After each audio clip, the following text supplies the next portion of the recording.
Welcome back. We are here for the Between Dancing on Strings, Part 2. So, unfortunately, we had to be player for the mother. Alex isn't able to continue with us for the rest of the series, but we have welcomed Rob to join us, and he will be doing just a quick player introduction before we get started on all the rest of the stuff we've got to do today. So, Rob. Hi, I'm Rob, he, him. I have played the Between some before. I was the factotum to Mads' mother long ago in the Shadow Society campaign, and then I played a vessel for a while, but that season never reached its conclusion, unfortunately. So I haven't played in quite some time. I'm really excited to be back. I've been itching to play some more Between, Good and to really know. appreciate the chance. Absolutely. And we're glad to have you. All right. So, yeah, no recap just yet because we're going to go through dusk phase. The threat that we're dealing with right now is the monochromatic men of Three Mills Island, and there's 5 clues, not enough to get to reach either complexity on the board to be able to answer a question, unless the players want to roll on a negative, which I know most people don't.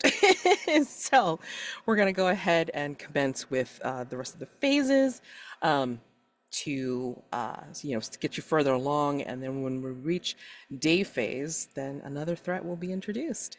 Okay. So for now, we're going to go on with dusk phase. So let me get into the keeper. Dusk phase. All right. Following steps in order. Any playbook moves need to be resolved during the dusk phase. I believe the facsimile, Amanda will be joining us late, but the facsimile has a move that she used during the day phase, and that just needs to be resolved, but we can take care of that when she comes in. There is paint the scene question about it. We're going to do the library, and feel free, put your answers into the tab that I've labeled Rooms of Hargrave House, okay? Of all the rooms in Hargrave House, none feel more unstuck than this one, the library. As you enter the library, what do you see or experience that feels a little off? Feels unstuck. What feels off? There's an old grandfather clock in the corner that every time someone enters, the clock always resets to midnight. What else? I think among the many books on the shelves, there's a large volume that's bound with iron fittings. And periodically, it will kind of shake around on the shelf. Maybe there's actually an iron chain connected to those fittings, chaining it to the bookcase. I think that if one goes into the library looking for a particular book that you had been looking at previously, it's often found that it has been rearranged or has rearranged itself, and the books are all in a different order, and there is no scheme or logic to the way that they are shuffled around. Okay. Amanda, do you have anything for the library? I think Amanda stepped away for a moment. Got it. Okay. All right. We can always add to it. And we do have the description from before where the table of the Almanac never seems to leave the forefront of the library. So we can add that detail in there as well. Alrighty. Okay. Let's see, continuing onward. All right, so let's back it up just a bit. I think Marybelle, you had a move that needed resolving. I think your parts. Do I? I thought it Oh did. yes, I have to change up my doll parts. Okay. Um, I know that happens in the D phase, so yeah. okay. You know what? I think I'm gonna leave them as they are. Okay. I like them right now. Thank you. Okay. Alrighty. Now, I did kind of bring this up earlier, but players should consider whether they would like to answer a question. You do have 5 clues on the first thread. So, you either have to reach complexity 6 or complexity 8. All you need is half of the threat's complexity to be able to answer. You would just be rolling on a negative if you do decide to do so. All right, so if you don't want to do it, that's fine. Just wanted to put it out there. Okay, so, and I think everybody completed any mask prompts or anything like that, Janice mask prompts that you did last time. A lot of vulnerable moves last time, so that was really cool. So now each player will say what their hunter will be doing during the upcoming night phase. Rob's character will be new to the series, so we will introduce as he is brought in, not before, okay? And at that point, Rob, I will ask you just to give us your character's look. We will go through the nitty gritty, all that personal quarters introduction stuff when we hit day phase, okay? I know that the plan was that Kemuel and the good doctor was going to go back to the island and go see the mortuary again and go visit Jeffrey. I don't remember what Marybelle and Daymond were planning on doing. This is the good time to change plans. Yeah, I don't recall what the plan was, but weren't we? I think Marybelle was planning to go back to the island Okay. where there was sheep or something. There are several mills, like Yeah. wool, I think wood. I think her plan was to go back at night and see what's different at night. Ooh, okay. It's probably nothing. It's probably perfectly safe at night. Sure, absolutely. And Daymond? Daymond wanted to review the Almanac, the Hyades, Okay. potentially as a spiritual object used for predicting the future. Kemuel, what were you planning on doing? Were you going to go back to the mortuary? Yeah, I think so. And then Rob's character will appear when he appears. I think it will be obvious when I do and bring him in. But I will say that as you're getting ready to do what you're planning on doing, Daymond to head to the library to check over the almanac, Marybelle and Kemuel planning on heading over to the island. I think you will notice that there is somehow a sliding door that has locked into place in front of Dr. Weiss's lab. You don't know when that happened. You didn't hear anything, but now there is a solid door that is blocking the way. And it says in scrawled letters, "Do not disturb." And finally, for dusk phase, we're going to pick an unseen. Okay. And the one that I had picked out to allow for everybody to have a chance to go over this is Brown's Hotel.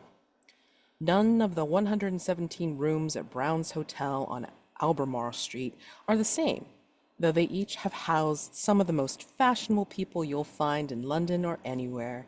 The concierge, Teddy Miller, delights in spying on the hotel's posh clientele. The first prompt will go to Rob. Second prompt will go to Mark. Third prompt will be Jeremy. And fourth prompt will be Amanda. So, as a reminder, when we do the unseen in the night phase, it is a scene that happens completely separate from the hunters. All right, something showing a slice of life or the seedy underbelly of London somewhere.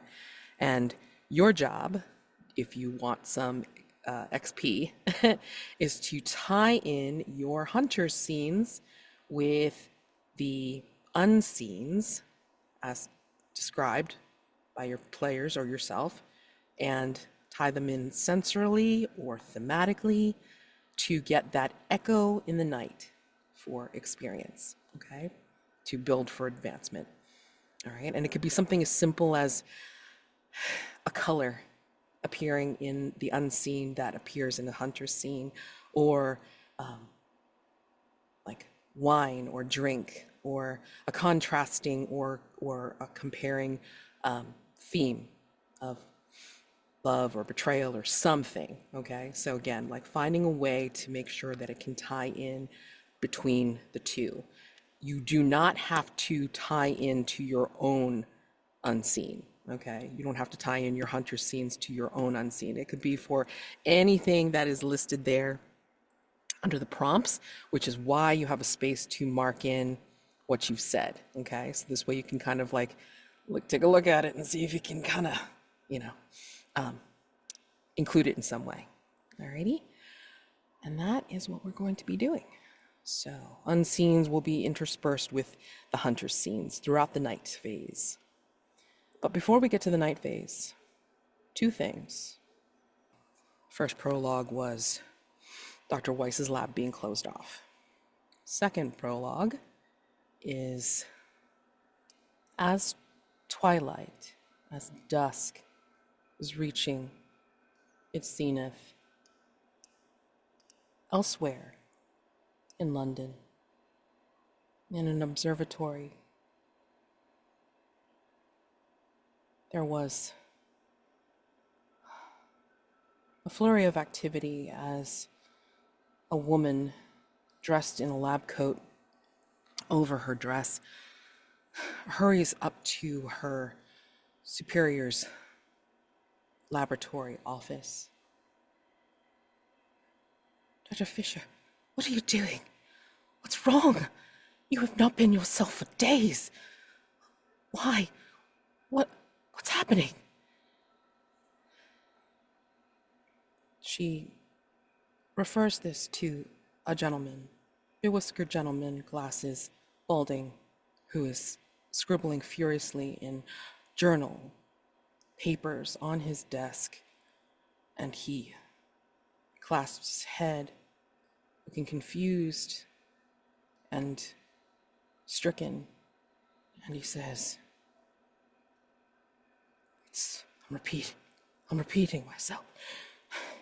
All my actions, it's still happening. I couldn't stop it.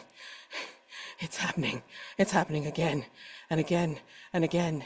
And as he says this, he backs up into the window of his office, high in the observatory. I couldn't stop it. It's still happening. I have to go back again. I have to go back. And as he says again, he backs right out of the window and leaps from the high floor. At that moment, somewhere on Three Mills Island, as the bluer than the blue sky portal blinks,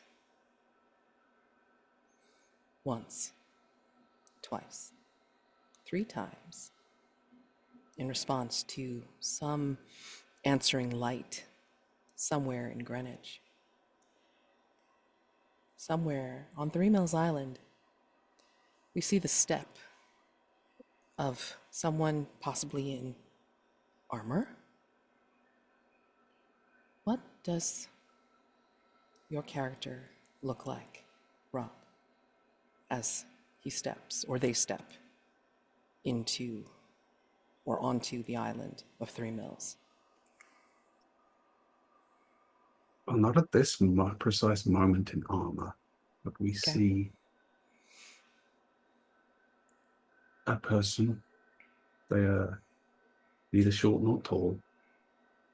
They have short, thick blonde hair, styled in a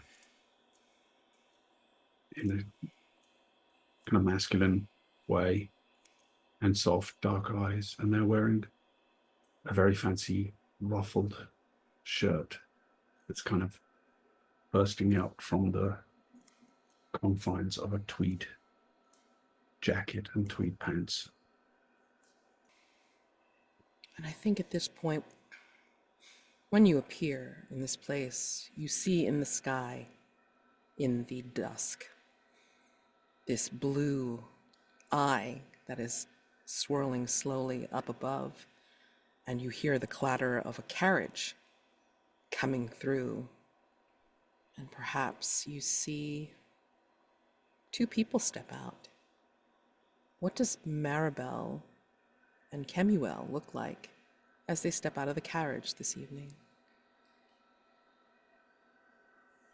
Marybelle is wearing the same outfit they always wear. It is just a basic pinafore type dress with long pantaloons underneath. Just an off-white, nothing spectacular or noticeable. It's got little lace cuffs and little lace trim. Something you would put on perhaps a children's doll. And Kemuel has made a wardrobe change. So he's wearing a jet black riding outfit with well-fitted trousers and high black boots and a long riding coat and a tall black hat with a bright purple scarf around his neck. Around their neck, excuse me. That is how we're entering in for Three Mills Island for night phase. Daymond, you're still at home. I don't know if you dress down when you're back at Hargrave House, but we will engage with the first of the unseens and then begin night phase in earnest. Rob, Teddy puts his ear up against the door of a wealthy young bachelor. What does he hear that makes him desperately want the life of this young bachelor? I think what he hears is the chatter of voices, young, male and female. It seems like a small gathering, 5 or 6 people perhaps. The snap and flare of a match as a cigar or a cigarette is lighted, the pop of a champagne cork, laughter, and general merriment. This is a final time being had by some of the most privileged people in the whole of London. Okay. All right.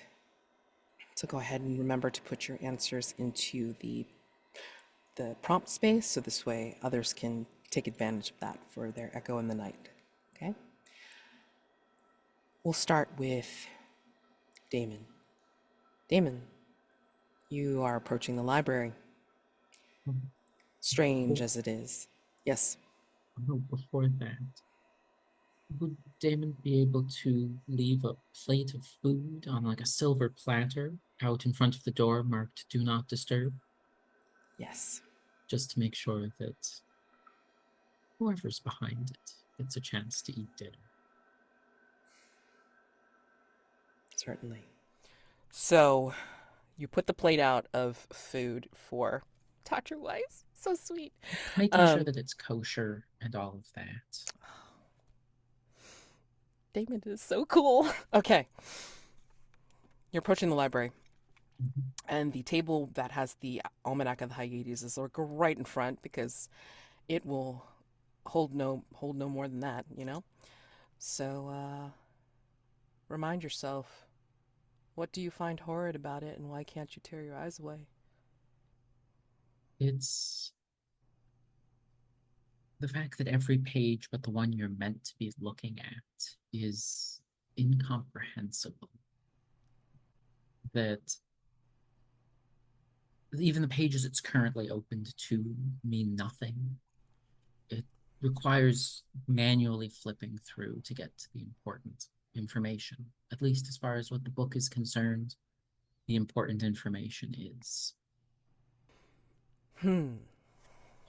Let's see. Do you have a condition that I can use against you? No, I do not. Okay, good. Do you want to do an information move reading this? Yes, please. I would say either reason or sensitivity, considering the nature of this item. For you, it probably should be sensitivity. Oh, yeah, it should be sensitivity. All right. That is an 11. Awesome. I pose the question to the group of, do we wish for a mastermind clue?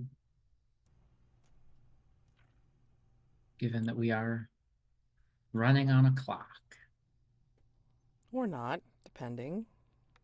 I mean, I wouldn't mind a mastermind clue this early. I know that that's sort of like, we'll get to the end faster faux pas, but I want to know more about this mastermind. Absolutely. I'd like that reasoning. In that case, I'll mark a mask. Okay, hold on. Before you do, I just want to make a mention. Yes. There is... I forgot. Sorry. There is a threat mask for this particular threat. It is called the Mask of Dim Carcosa. So, if you do decide to use a threat mask in any circumstance, then everybody's got to do it, even though you're getting the benefit. Okay? I would actually like to mark a mask of the future. The Cosmic Passage.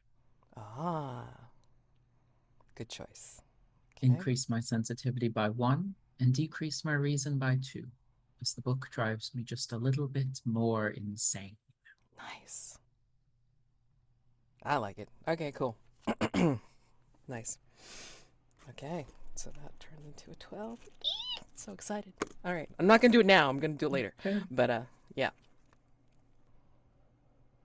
I also owe us a clue. I forgot about that. Oh, no worries. Yeah. I mean, whenever you're able to do that. Okay.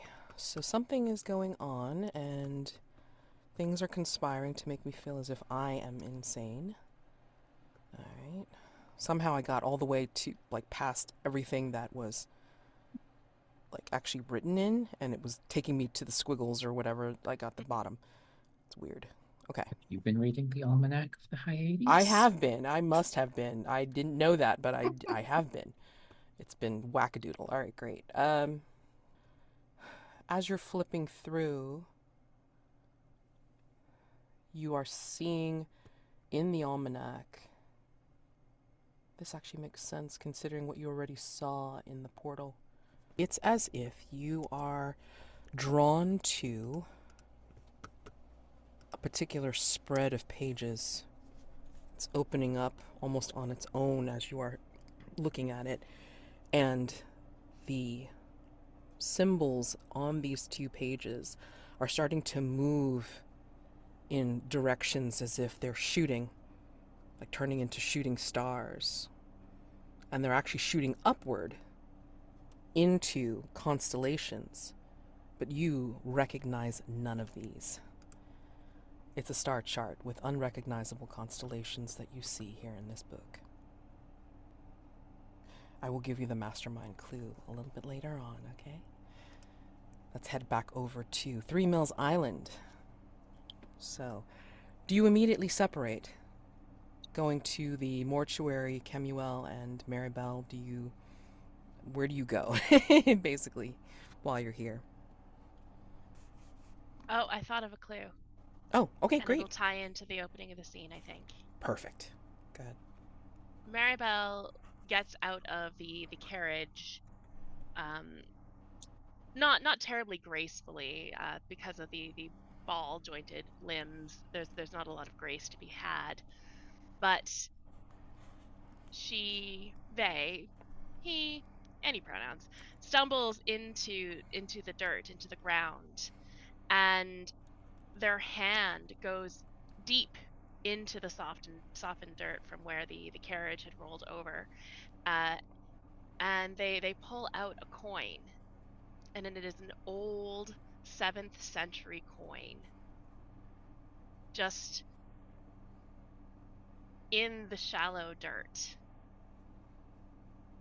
and the edges of the coin are a bright, bright purple.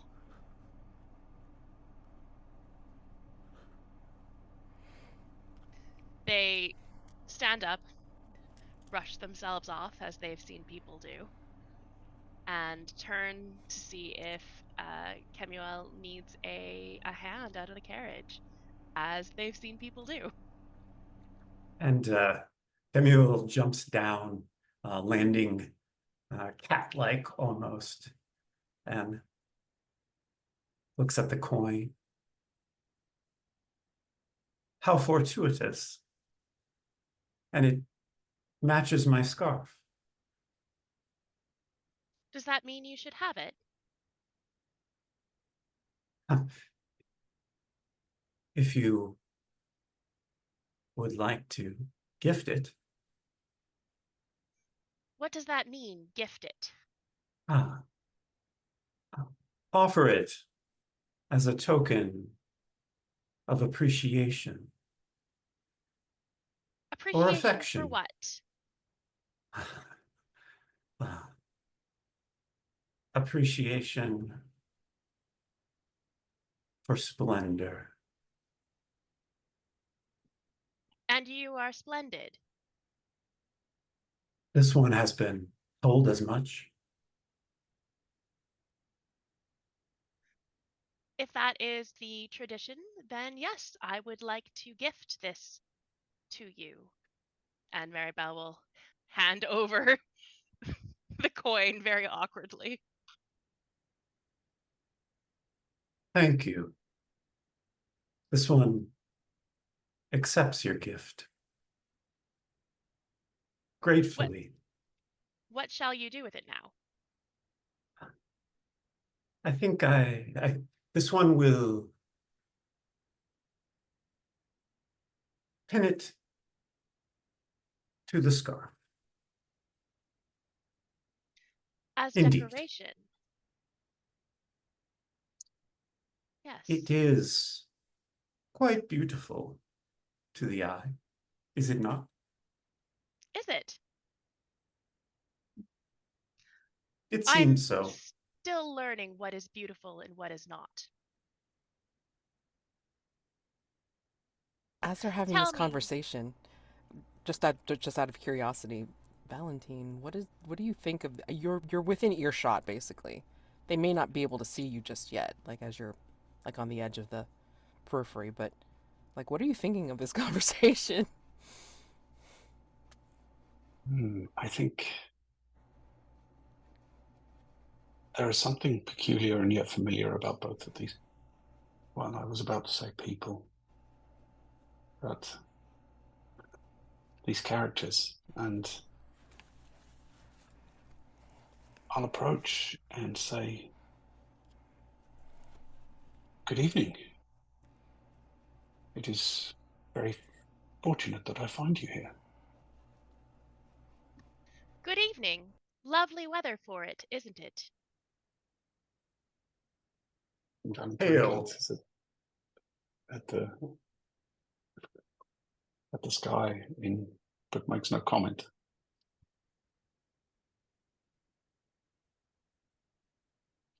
And who are you? Valentine cocks their head a little, as though they didn't expect that question. And then reaches into their pocket for a watch on a chain, looks at it and gives a little smile. Says, my apologies. I see, I understand now. You may call me Val. Well met, Val. I'm Marybelle, and this is Kemuel. Good evening. Kemuel, the uncle of Abraham in Genesis, if I am not mistaken. I was unaware that you were an uncle. This one has been many things. An uncle among them, perhaps. Ah. And Val, are you an uncle as well?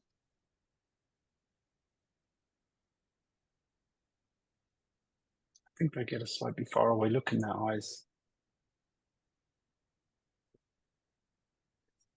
It says, I think I may have been. Am I an uncle? What is an uncle? I have to interrupt this particular scene by saying, Mark, Ted rummages through the personal effects of an actress staying at the hotel while she is out. What does he find that makes him desire her or desire to be her? So, as Ted carefully rifles through the belongings of this renowned actress, careful to not reveal his snooping, he comes across a stack of letters from her many admirers, each one more devoted, more favorable, more admiring than the last. And he gets perhaps a sad, melancholy look in his eye, and then a gleam as he pockets the last letter. He wants to feel this devotion.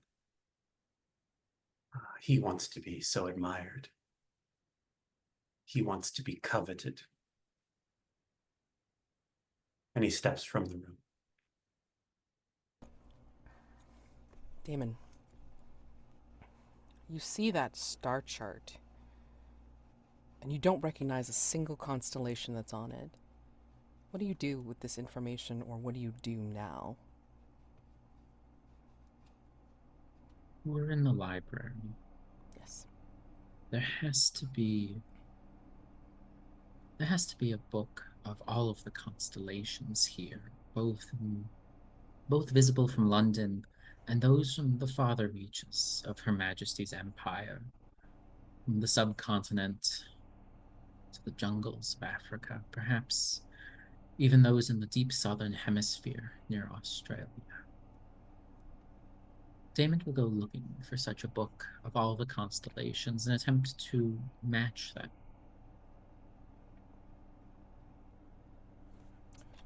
The Almanac of the Hyades is a jealous little mistress. I don't think it's going to like you looking around and away from its attention. Night move, please. What do you think will happen if you fail or lose your nerve?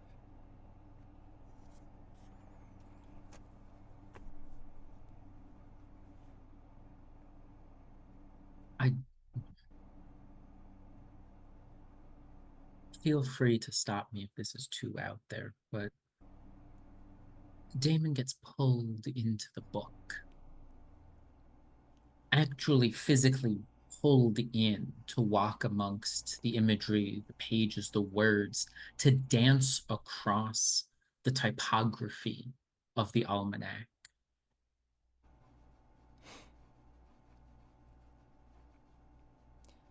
That is quite so. And I think as you walk amongst the typography, if it goes horribly, horribly wrong, I think you'll find what that portal over 3 Mills Island let in. Just a little bit. Mm. Something small, but deadly. Please roll night move with sensitivity. That is a 7. It knows you are seeking knowledge. And I think as you turn away from the book, I think it is such a jealous mistress that you feel fingers grasping your mind. What does that feel like? As it's trying to draw you back into itself. It Pay is attention to me. It's It's me you want. familiar. It is a familiar feeling to Daymond. The tendrils he's used to feeling, the fingers that he's used to feeling run across the vessel that he is, don't usually go for the mind first. So it's unusual that they chose there. The fragments that are interested in this vessel are usually more interested in the heart, the loins, the fingers, the toes. The mind is not something that they want, so it is both familiar and unsettling. Take the condition knowledge is desire.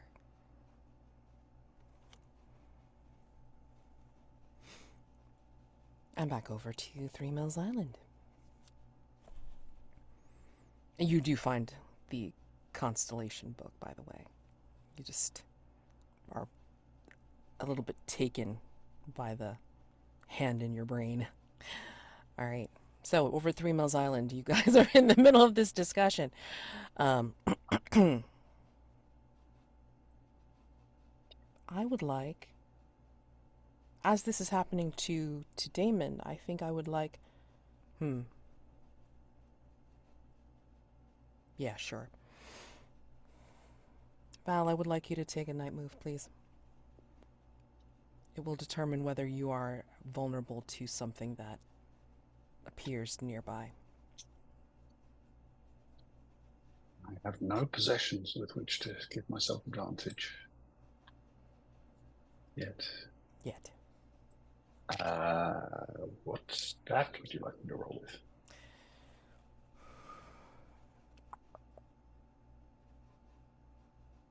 It's definitely going to be something from the occult, so supernatural. So sensitivity, please. Well, that's not good. What are you afraid is going to happen if this thing that Mads is threatening happens? If he fails I'm or afraid loses this- nerve. I think the thing I'm most afraid of happening is that very losing of my nerve, recoiling in fear, especially in front of 2 new companions.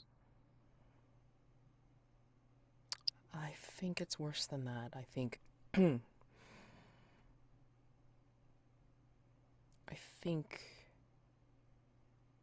this thing that has popped out of the portal, I think it will mark you. It will mark upon you and your fear, and it will not leave you alone. At the very least, if it doesn't try to maul you first, but I mean, like, we'll take it one step at a time. But yeah, See how this goes. see how it goes. That's a 7 on the dice, Nice. and my sensitivity is 0. So. Okay.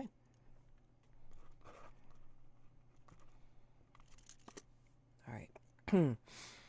So I think you are nearest to it, which is why you sense this.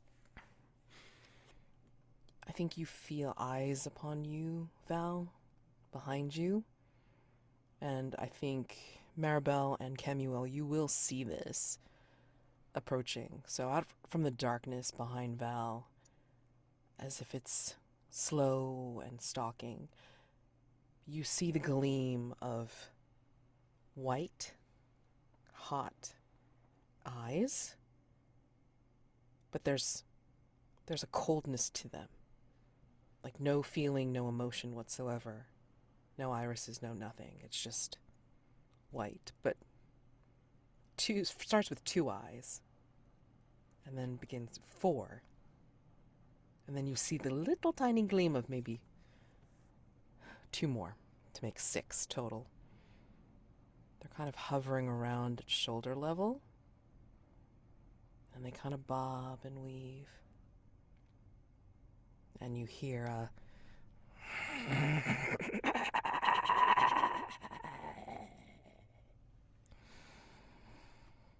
I think Val immediately moves to place themselves between this and Kemuel and Marybelle, protectively. And I think they're carrying a walking cane, a solid wooden cane with a metal tip, and they lift that into a defensive position, ready for whatever's about to happen. Marybelle, Kemuel, what do you want to do? Seeing this, and seeing that Val has placed themselves in front of you. I don't think I catch on as to what Val is doing. Like, I don't understand the behavior. I haven't seen this before. So I think I look to Kemuel to see what Kemuel is going to do. And Kemuel steps very close behind Val, kind of peering over his shoulder, trying to get a closer look at the 6 eyes. Hello.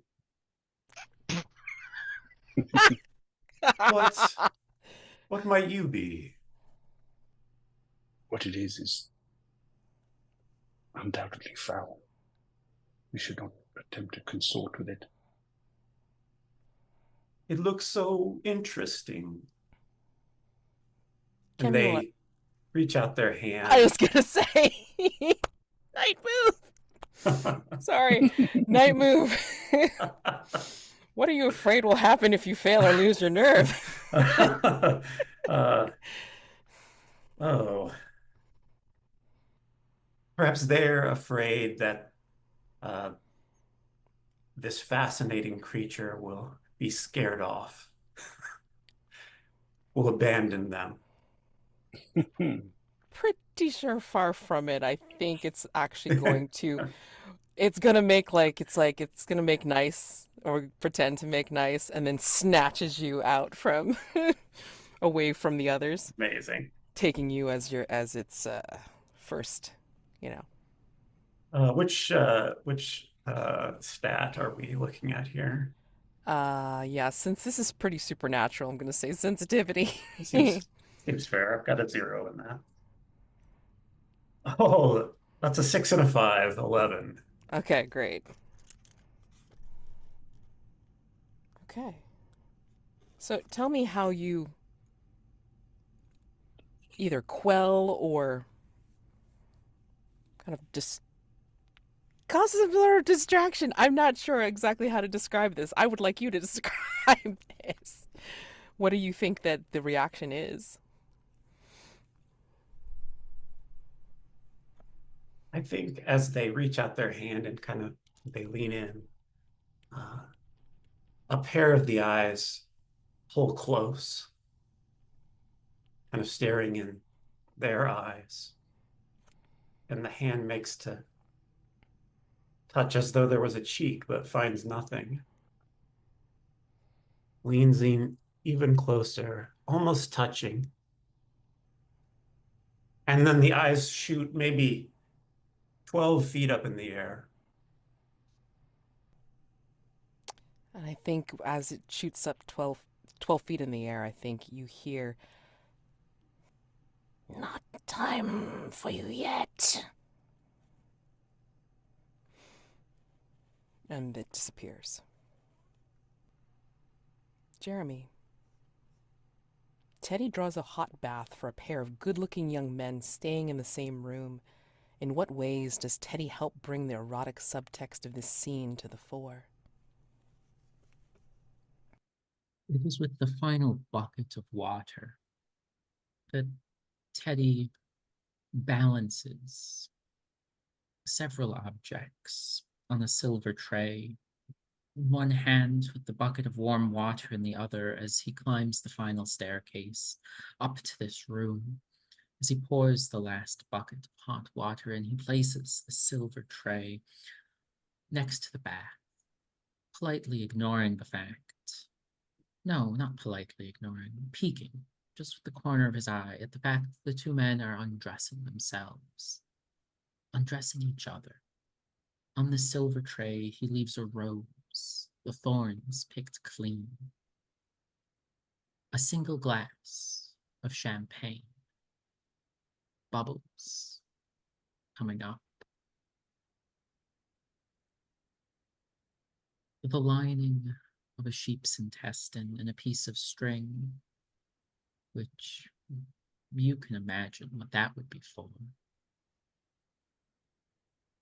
And a bar of lavender-scented soap pulled from the purse of a woman staying at the Brown Hotel several nights ago that he's been saving for a special occasion. It is with these items left on this silver tray as the final bucket of warm water gets pulled in. Teddy bows to the two men ever so slightly, ignoring the fact that they are fully nude, and bids them a pleasant evening.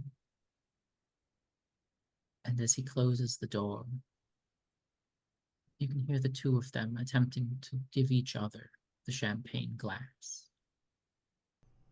So with difficulty, although you do succeed, you are able to tear yourself away from the Hyades' clutches. I'd actually like to not fully tear myself away, Sure. given that the whatever's in the Almanac is reaching out, knowing that supernatural things reaching out happen quite often with Daymond. He'd like to attempt to grab a hold of these tendrils, this hand, to pull it into, for lack of a less hit on the head metaphor, into a dance, an exchange of knowledge, where he essentially pulls the hand out of his own mind and into his hand to have a brief tango, whispering sweet informational nothings into each other's ears, if that is possible. Oh, it is very possible. My question to you is, are you using one of your playbook moves to kind of enact this, or are you... I mean, this is... imagine it is risky. I would imagine that the rites of salt and smoke could come into play. We're definitely contacting a dark entity. Okay. I'll take it. I feel that Daymond, Otherwise, it's a straight night yeah. move. Yeah, no, we'll do the rites of salt and smoke to perform this dance. And what's a dance without proper lighting? Candles strewn across the table with the almanac, lit ever so gingerly, not by flame, but by the slow agony of the silver threads that get pulled out of Daymond. As one gets thrown and lands on the candles each in turn light themselves. I'd like to use the candles from the witch's cupboard and the pain and joy from pulling those silver threads to, in this case, I suppose it would be trap a specific creature Sure. I in a like it. dance. Yep. Love it. Gotta roll on it though. Roll sensitivity. Absolutely. 3d. Oh, Tell me. so the dice are 3, 1, 1. Whoa! With all things said and done. Oh, that is a 6. I'm sorry.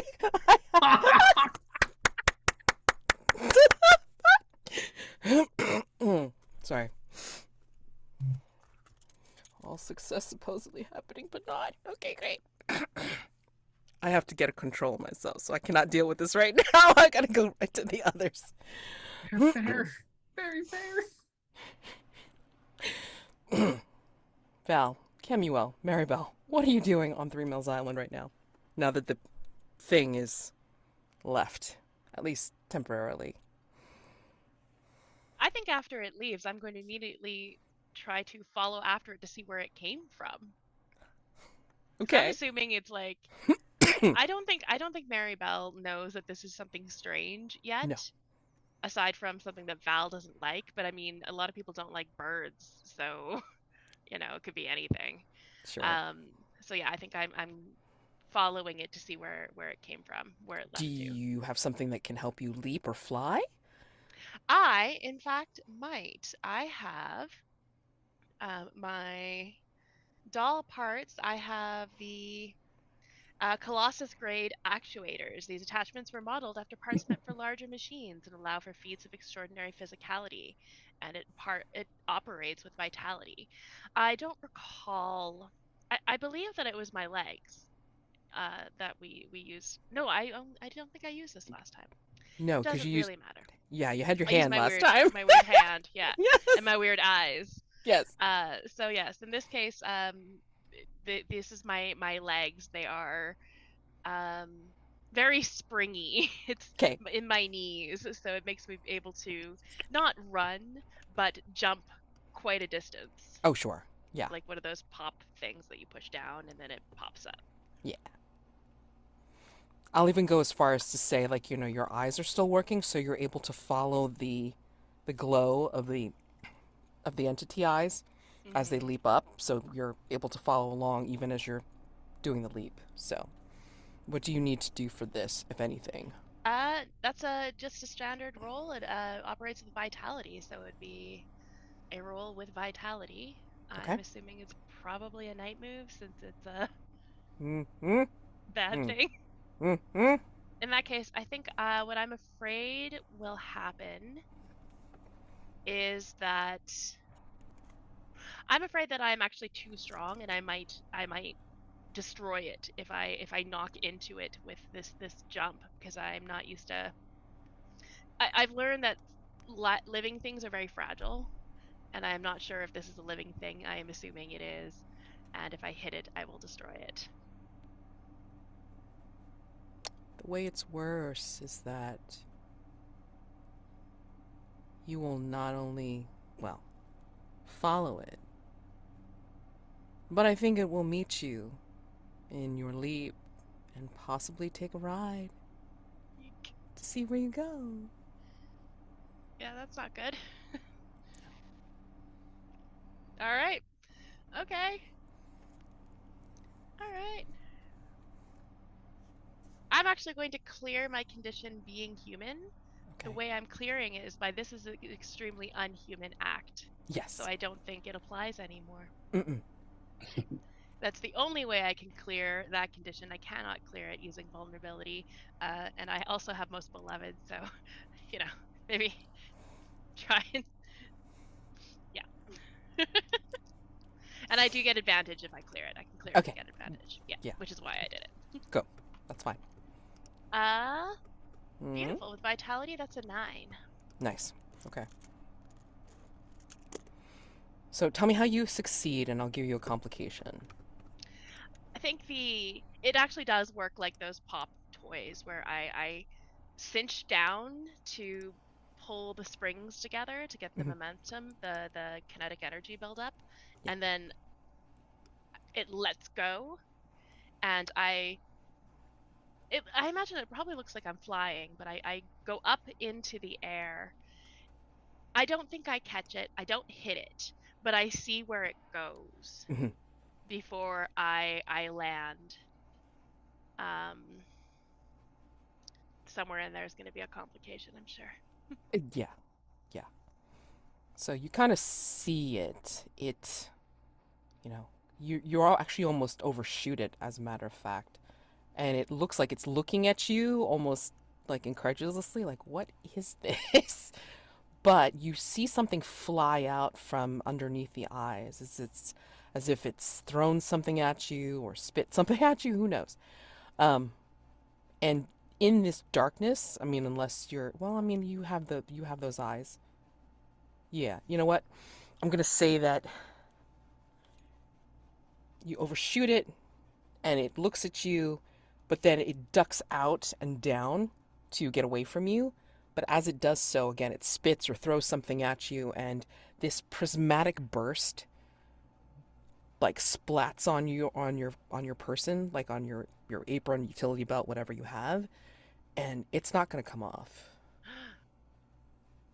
Yeah, this So is now I'm prismed. yeah, your condition is out, down, damned spot.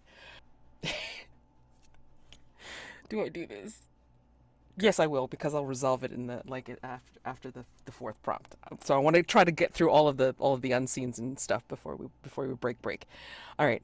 So Teddy returns to his tiny dingy flat in East London. What do we see in Teddy's apartment that shows how he tries to incorporate bits of glamour into his dull gray life? We see Teddy trudging up the stairs. They are wooden and creaky. You can hear the noises. There's no insulation in these little apartments, these flats that he lives in. You can hear everything. In fact, you can see a lot of things. There's holes in the floors, holes in the walls, but it's cheap. And he trudges up the stairs, the creaky wooden stairs, into his small flat. There is a small raggedy bed, a bucket that looks like probably where he takes a bath. It's not large enough for him to sit down in, but he could stand up in it. And a small table.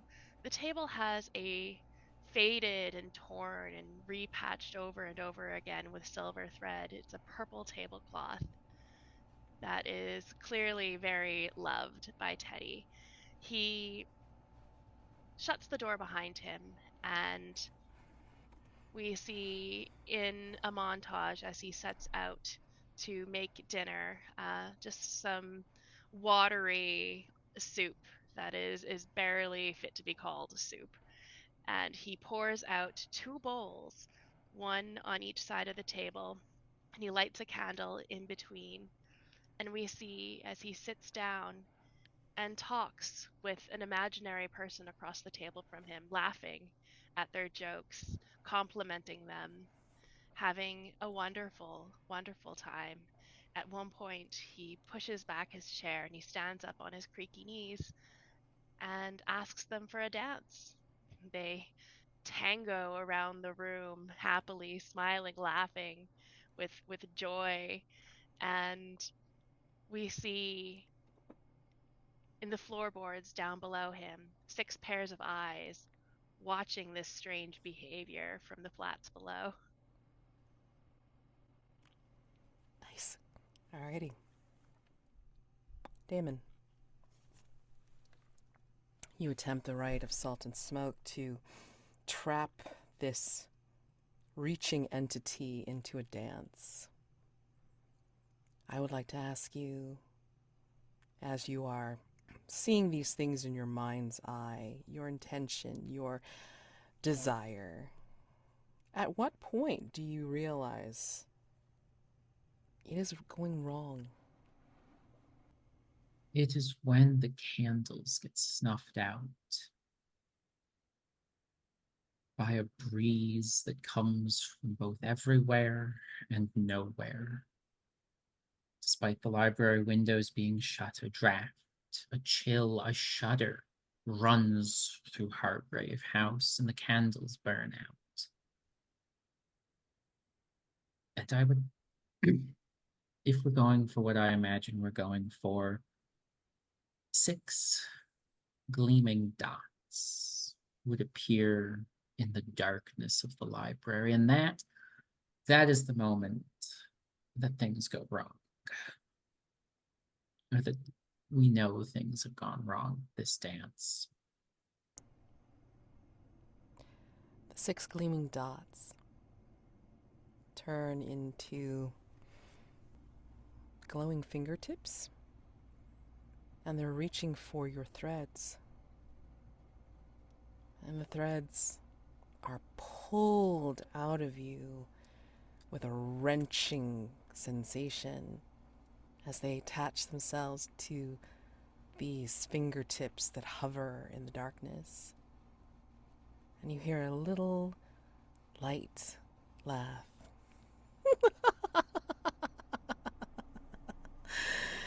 You will be the first. And you feel a twitch. Your arm moves of its own accord. Another finger twitches from this person, and your foot moves. And the thumb moves, and your head nods. We can either run with this, or you can choose to use a mask. Or the threat mask. To bump up your result. It's too early for Daymond to be controlled by something other than his own dark entities. I think I have to use a mask. Past. Future. Threat. And you do realize that use of the Mask of the Future means you cannot retire in obscurity. I'm aware. It's the debate between the mask of the past or the threat mask. Let's put it this way. I have heard of someone using a threat mask to prevent themselves from falling in the mud. I was Ah, playing an undeniable, and there was no way she was going to allow herself to get dirty. I'm sorry. I just had to bring that up stand because by I thought it was choice. beautiful. I thought I it was stand by my great. choice. We all had to do the mask and it was beautiful. No regrets. No regrets. It's all good. It's all good. I love that threat, by the way. let's go with the Let's go with the threat mask so that we Okay. don't not use it. Okay, all right. I will excuse me. I will post it into the actual threat in a minute, but I'll read it off. The Mask of Dim Carcosa. Each hunter narrates a scene in which, gazing at the stars, they witness something horrible and otherworldly. So fun. Okay, so I will post that into the thread as well. All right, you can do it at the end of the session, or you can do it like in between dawn phase and day phase and such. Okay. All right, so with the 7 to 9, excuse me. Let's take a look at that move because I always forget like how that So works. on a 7 to 9, the magic works imperfectly. Okay. Choose an effect and a Oh. complication. Okay. The effect chosen is to trap a specific person or creature, in this case in a dance. Mhm. And I would like the effect to be short-lived. Okay. All right. Fair. Yes. Tell me how, as brief as it is, tell me how this beautiful dance enables you to escape or relieve yourself of the Hyades' clutches. As the candles remain lit, we'd see them alight from their own trails of smoke as the clock we rewound. And it's Daymond and a figure entirely in black, moving as if they were a puppet on strings, dance around the library. Every time Daymond reaches for a book, the puppeted figure pulls him back into a tighter embrace. As they dance across the library floor, Daymond eventually pulls them back towards the Almanac of the Hyades. And this is the book that he reaches for. The shadow puppet does not stop Daymond from reaching for this book before he simply flips to the next page, in which an illustration is very clearly visible of the two of them dancing in the library around the book. And as the image materializes, this black figure slowly gets pulled into the pages. Back into the image in the book from whence it came. Before it does that, though, Mm-hmm. I think it will tighten its fingers entwined with yours, perhaps, in this dance. And I think it will release them and then plant both of their hands, on your face and then pull you in for an incredible kiss and say, genuinely enjoyable. We shall return to this soon. And then goes into the book. Daymond would come up from the book, lips last, his lips stained black with a inky lipstick, and probably head to bed for a cigarette and just a thought about what an amazing time the next one shall be. Your condition for this is Il Bacio Hyades. Marybelle, I imagine that you, again, get splattered with the prismatic spray. And so, you've lost track of the glittering six eyes. And, yeah.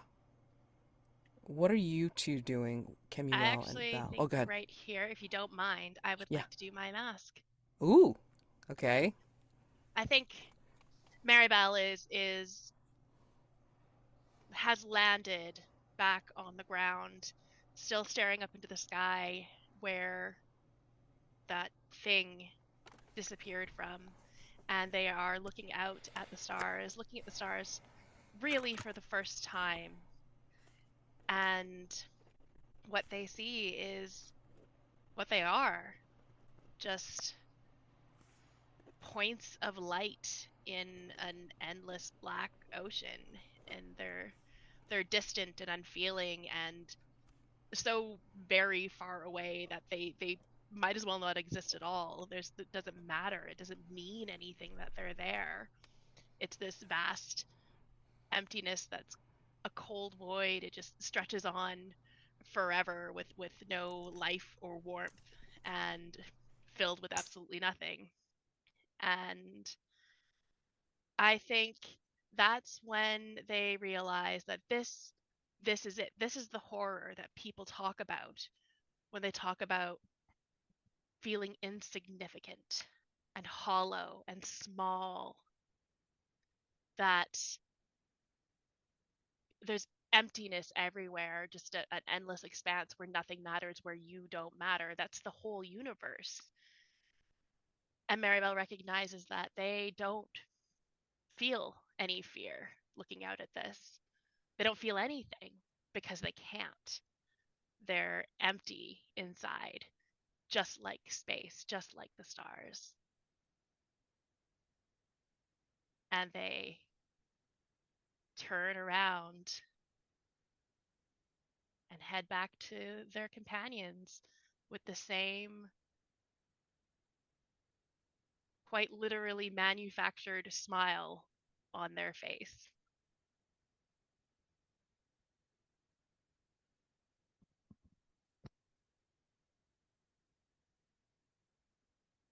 I think we see Val looking at you curiously after that prodigious jump.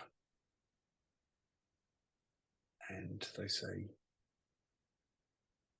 "Did you see where the beast went? It was most unwise of you to pursue it, but nevertheless, we should attempt to find it." Why is it unwise to satisfy your curiosity? Is that not a behavior that many humans do? It is indeed. Are you And suggesting that therein humans are lies its unwise? very frequently. I did not see where it went. Shall you be joining us at Hargrave House? She And says this, Val, and you hear a crackle in your pocket, or like if you have like a bag or pockets belt. and, yeah, I'd have pockets. Yeah. When you open up when you grab what's in your pocket that's crackling, it is a dried piece of paper, parchment, something. Some desiccation to it. But when you unfold it, you'll see in a script that you know, it says, "Hargrave House always has a place for you if you want it." Ah, Hargrave House. It has been some time. Ah, so you are familiar. Oh, yes. Perhaps then you are familiar with Kemuel. Kemuel, you have also been with Hargrave House for some time, have you not? And I think as you turn, Kemuel's gone. Like, as soon as the entity wasn't regarding him and said, or regarding them and said it wasn't time, they left to go find Jeffrey. Ah. Shall we? Wait, did Kemuel take the carriage? No. Then I gestured to the carriage. Perhaps you would give me a moment, and I will join you at Hargrave House presently. I have an idea here, Mads. Something I want to try, one of my moves. Okay, sure. I only have one move at the moment. It's called Amor Fati, the love of fate. When you slip into the surf of time, weathering its blows in a bid to steer true, roll with composure and name the direction you travel. I want to try and find this creature, so I'm supposed to roll with composure. Okay. And on a hit, I get some things, and on a miss, you're going to get to mess me up. Well, I do have 2 composure, but let's see how this goes. That is an 8 total. So I choose 2 effects, but I also have to choose 1 complication. Okay. My effect, I would like to choose, you may act in 2 places at once, which I would like to be able to have stood at some distance from here and observed where the entity went, if possible. Okay. And I would also like, you may ask the keeper one of the following. They won't answer directly, but rather in the form of a clue. And I would like to ask, what might happen if I confronted this entity? And What- complications. Oh, my complications have kind of not fitted in the box here. You can stretch out the Yeah. box to look at it. Hmm. Yep. Your It's just- actions have drawn unwanted attention. That's too tempting, isn't it? It is too tempting. Goddamn. Sorry. I'm easily amused. Let me see what clue I can give you first. Clue I can give you first, and then you can figure out which complication you really want. Okay. Oh boy. Sure. All right.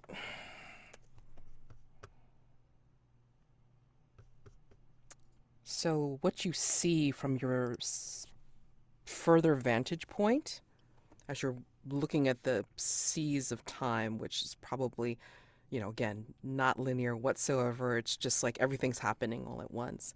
I think you recognize this particular thing as what you will be if you confront this thing directly. It is a skeleton walking down a yellow road. It wears the rags of your clothing. Perhaps it has a badge of your former station, or your current station, depending on how you look at it. But you recognize that this skeleton is you if you confront the creature.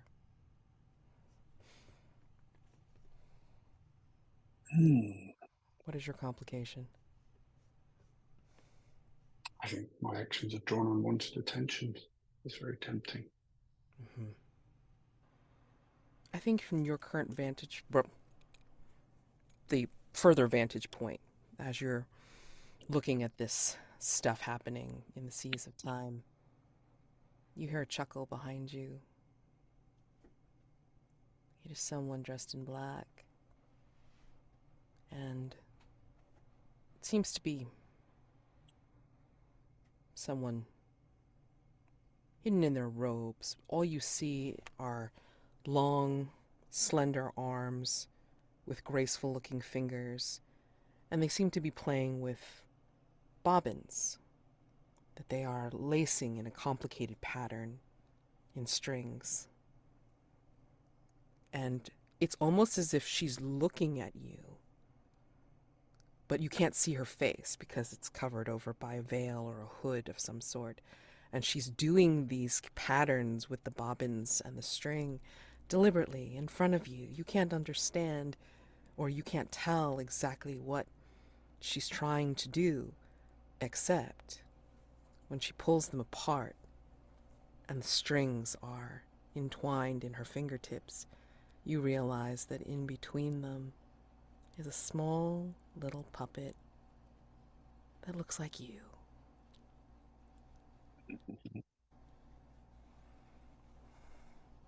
And the seas of time shift, and you are no longer there. So that counts as a... Oh no, I've seen you put it in there already, the skeleton down the yellow road. This is unwanted attention. So I'm sorry, I'm a bit unfamiliar with this move, and I see there's another aspect to it, which is I'm supposed to have chosen whether I'm traveling into the past or kind of traveling, looping through this time, which I think is what I was describing. Yeah. So I can ask the table whose demise I saw this night. If any other hunter volunteers, they take 2 XP. If no one volunteers, it's me whose demise I saw this night.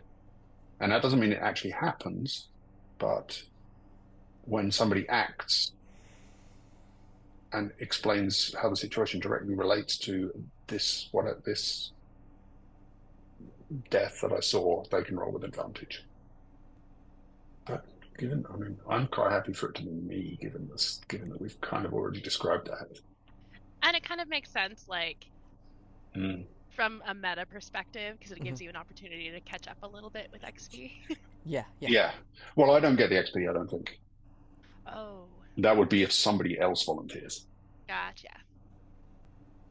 Yeah, I don't think I have a skeleton, so I don't think the skeleton is Marybelle. Galvanized servos. Okay. Oh no. And Kemuel can go way, way, way in the future. Who knows? I guess it's you. Okay, that's fine. I Does it think cause you any issues or anything like that? I mean, no, it's just it's effectively like a vision of this ah, happening that I then get to use as advantage if I get myself into a relevant situation okay, okay, because I've seen it happening. I've seen it coming. okay, Um, sure. yes, I think I see myself confronting this dark, six-eyed creature, and it rips the flesh from me, leaving just bones and rags. Yeah, that's your condition, bones and rags. Okay, condition as well. Okay, that's good. Yeah. And it'll be a suitable reminder of like, wow, that's my death. Okay, great. All right. So we're gonna close out. I mean, like, this will usually happen like in a night phase. It's like, certain things could be left hanging, like, just kind of like time jumping and everything like this. So, we can say Kemuel visited Jeffrey, but like, really didn't discover much else except for, oh, how clean the bodies are. So we're going to close out night phase and we're going to go into dawn. Okay. No threat was resolved. Let's answer some dawn questions. All right. And of course, it passes for the whole cycle. So anything from last episode's day phase into now through night phase. I mean, like, if you've accomplished it, you mark it off. Okay. So we'll start with the undeniable. Kemuel, did you express a clear preference for the beautiful over the mundane? That's what I was trying to do with the I'm trying to a couple things the first session, but then this one, the talk about the coin and Yeah. Okay. Take it. Okay. And then did you did not resolve a threat? Did you experience an echo in the night? no, I flubbed that. I didn't get to that. Okay, it's fine. It's fine. Takes a little practice. That's fine. Okay. And did you appear in London society wearing risque or avant-garde fashion? I feel like that was definitely satisfied last session. Yes. God, barefoot and in robes. Wow, that's a look. All right. The vessel. Daymond did not answer a question. Did not resolve a threat. Did you experience an echo in the night? Yes. I tried to, at least with the silver tray, delivering food to Dr. Weiss and Teddy's silver tray to the gentleman. Mm-hmm. Did you counsel someone using your supernatural affinities as the basis for that advice? Yes. During the carriage conversation, vulnerable move with Marybelle. Okay. Did you perform a ritual? Oh, hell yeah. 2 of them. 2. Literally. That's fine. Yeah. But you only answered that question once. Yes. Okay. So, Kemuel and Daymond, of course, like, you would mark off your XP as much as you answered your dawn questions, and then you would clear that, and then change your dawn questions, the elective dawn questions, if you so choose. Okay? Marybelle did not answer a question, did not resolve a threat. Did you experience an echo in the night? Yeah, the dancing around and the silver thread and the purple tablecloth, and I was really heavy-handed on the echoes. I'm okay with it. It's fine. Like, Half the you time I made sure forget you to did do it. them. Yeah, half the time I forget I did them, so I needed to really pile it on to make That's up for fine. it. That's fine. Did you astound someone with your unique physicality? With the jumping and with the hand removal, yes. Oh, yes. Yes. Did you disregard the advice or safety of another in the reckless pursuit of your own curiosity? Sure did, and big thanks to Rob for saying it out loud so that I could I didn't have to say it. Exactly. Oh my gosh. All right. Take those points, mark them on your XP track, and then clear the Dawn questions and change your elective ones if you so choose. All right. And Val. Okay. No question. No resolution. Did you experience an echo in the night? I don't think so. No, I'm terrible at echoes in the night. I was running out of time. No, I don't think so. Okay. All righty. Again, it doesn't even have to be huge. It just has to be something small that you can tie in from something I else. wanted to go for something with a champagne pop, but I never got the chance. Okay. If I mean, I may- don't care how ridiculous it is. Just parlay me, okay? Did you show a clear preference for the past?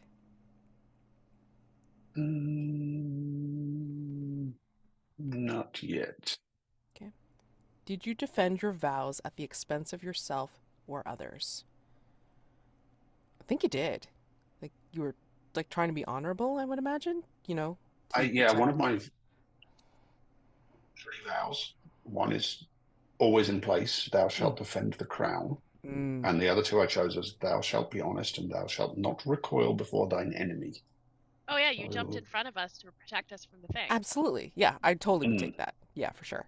Okay. So take that point, clear your Dawn questions, and change your elective ones if you so choose. Okay. Anything that needs to be resolved for playbook moves or anything like that? Did you need to switch out doll parts or anything like that for your facsimile? I'll take a look and see what I want to switch out, but it'll just take me a moment, so we don't need to do it in like. Okay. Now, I am owed Mask of the Dim Carcosa from Daymond, Kemuel, and Val. You can choose to do it now or wait, but I wouldn't wait too long. I don't want to like let it be, 2 episodes from now and then like trying to do the Mask of Dim Carcosa. Please don't do that to me. I can do mine. Okay. If anyone else is ready, feel free to jump in first. I think we see a scene at dusk. A hand on a crenellated stone wall, and as the camera pans up, we see a young face with dark, soft eyes. The person is neither short nor tall.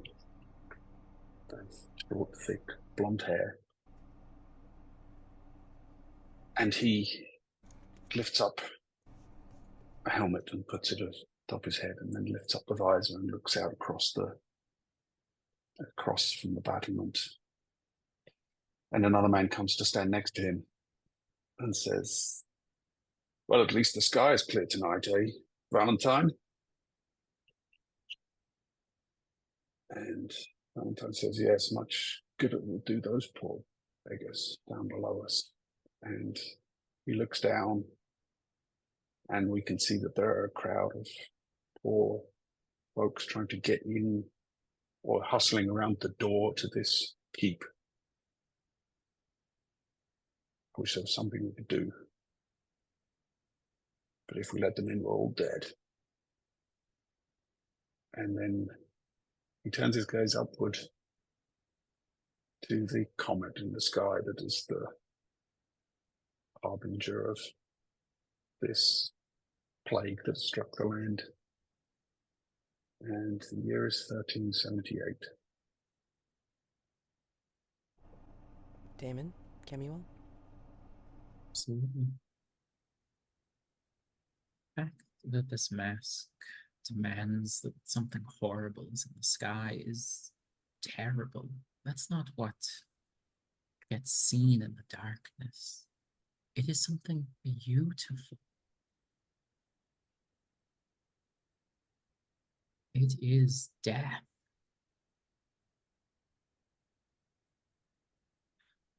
And Daymond looks up into the sky. He sees the silver threads that connects each of the constellations. As the great astronomers once drew them on their maps, he sees them in the sky, the silver threads that combine stars. He also sees the constellations that are broken with time. the stars that have winked out of existence in the history of humanity, that once the astronomers saw, but are no more. The lines in the sky still dance, still show gleefully that which is missing, that which has transformed either into supernova or black hole.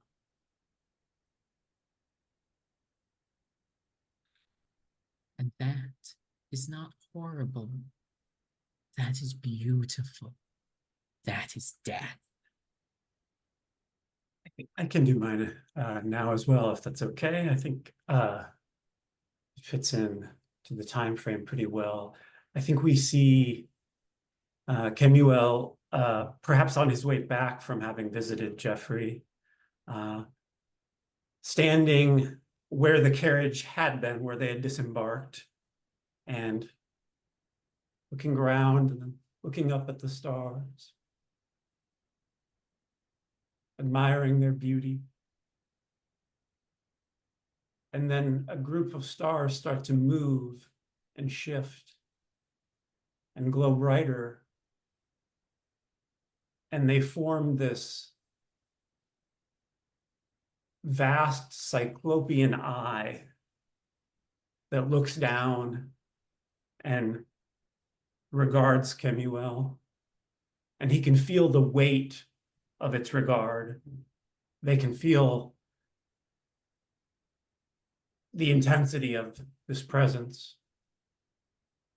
But that moment breaks, and now Kemuel, they're looking through that eye, seeing the entire planet receding beneath them.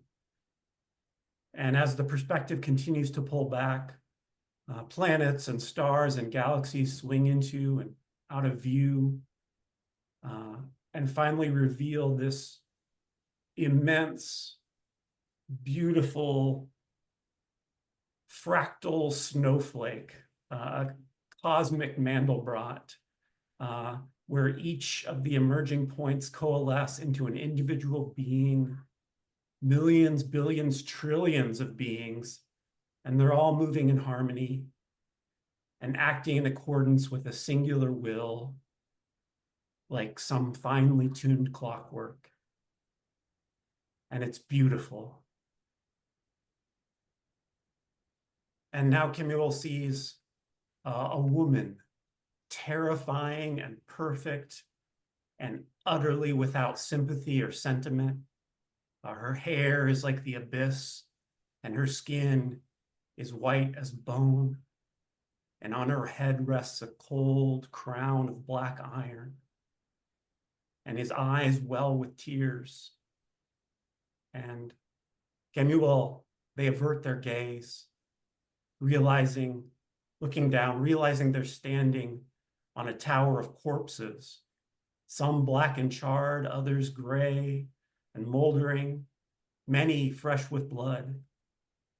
And they kneel and they bend their forehead low to rest across a bloodstained cheek. And we see that they are down in the mud, their head spotted, and they take the coin and put it back on the ground, and they walk away.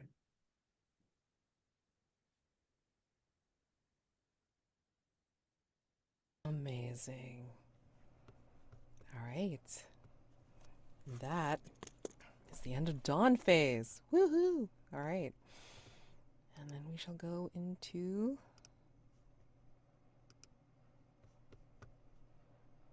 day. Okay. But before we do, let us have a true nitty-gritty introduction to our newest character. I will read off the introductory blurb for him. Give me a second. The Errant. To gallop through time is to don many hats. When you were a favorite of Elizabeth I, the Virgin Queen bestowed upon you powdered wigs. When you joined the Order of the Garter a few centuries before that, you gingerly set the burnt shell of a comrade's bassinet on your temple. At present, you reside at Hargrave House, with a collection of haberdashery that would be the envy of many, past, present, and future. But are these remainders of the roles you have played all you have to be proud of? As someone who is torn away from the loves and lives by the capricious tides of time itself, you know this is all temporary. Who cares, even, if you betray outdated dictates of honor you once swore to? Do you even? Knowing this, what do we think is in Val? Oh, excuse me. Go ahead and introduce his name and his look, the further of his look and his vice, please. Well, the look is much as I've described. Okay. This is someone who's extremely androgynous and but presents with kind of short, thick, blonde hair of middling height and soft, dark eyes, and dresses somewhat flamboyantly and out of almost like what's the word when something is like out of time, or the word's escaping me now. It's, Anachronistic. anachronistically. Yeah. So what do we think? And the name. Yeah. Valentine, or Val for short, Gys-Otteray. That's right. And that would be, in some circumstances, Sir Valentine. And vice? Speculative fiction. Always fun. All right, so knowing these things, what do we think is in Valentine's quarters, personal quarters? And as always, Rob, you have final veto or adjustment on whatever item is offered. Okay. Quick meta question, Mm. because I haven't read through this playbook yet, Rob. Do you travel into the future, or do you only see things? Basically, the way my masks work is inverted from most playbooks, and my masks of the past are actually masks of possible futures. So if I gave you a book from the future, would that be out of that No, would be, I think that's all right. That was on my slate of things to do with this character anyway. Awesome. Hence the advice. We'll have a copy of a signed first edition of 1984. Oh, amazing. Woo! Oh. I've actually got a list of books that I wrote down that we should find Val reading at various vulnerable scenes, and that was one I was going to add to it but didn't. Now you have it. You have it in your personal quarters as a mechanical. Mm-hmm. Yep. I had one thing picked out just based on your moves, which was tomorrow's newspaper. But I think we look backwards a little bit more with this. An engagement ring that has yet to be given to you. Oh, that's Amazing. Damn. That's Oh, clever. God. Nice. God damn. Yeah, mine was going to be something like that, but I couldn't think of it.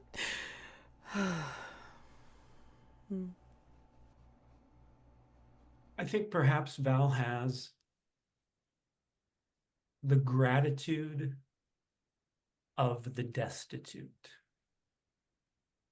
Is that embodied in some way, or is that memory? something I can call I, upon. yeah, I I- think it's yeah. I like it. Doesn't Yeah. yeah, it doesn't have to be physical. Yeah, it's not a physical thing. I like it. I That's cool. My item is, it's like a medallion of some sort. So it's rather like large. It's fits in the palm of your hand, and it's cracked and broken, possibly burned or melted, and you can only see part of the saying that's on it. And it is one of the part of the Latin phrase of one of your moves. But you remember it as a memento as yet to be given. So a bit of a time traveler, which is very fortuitous given what is coming to Hargrave House this morning.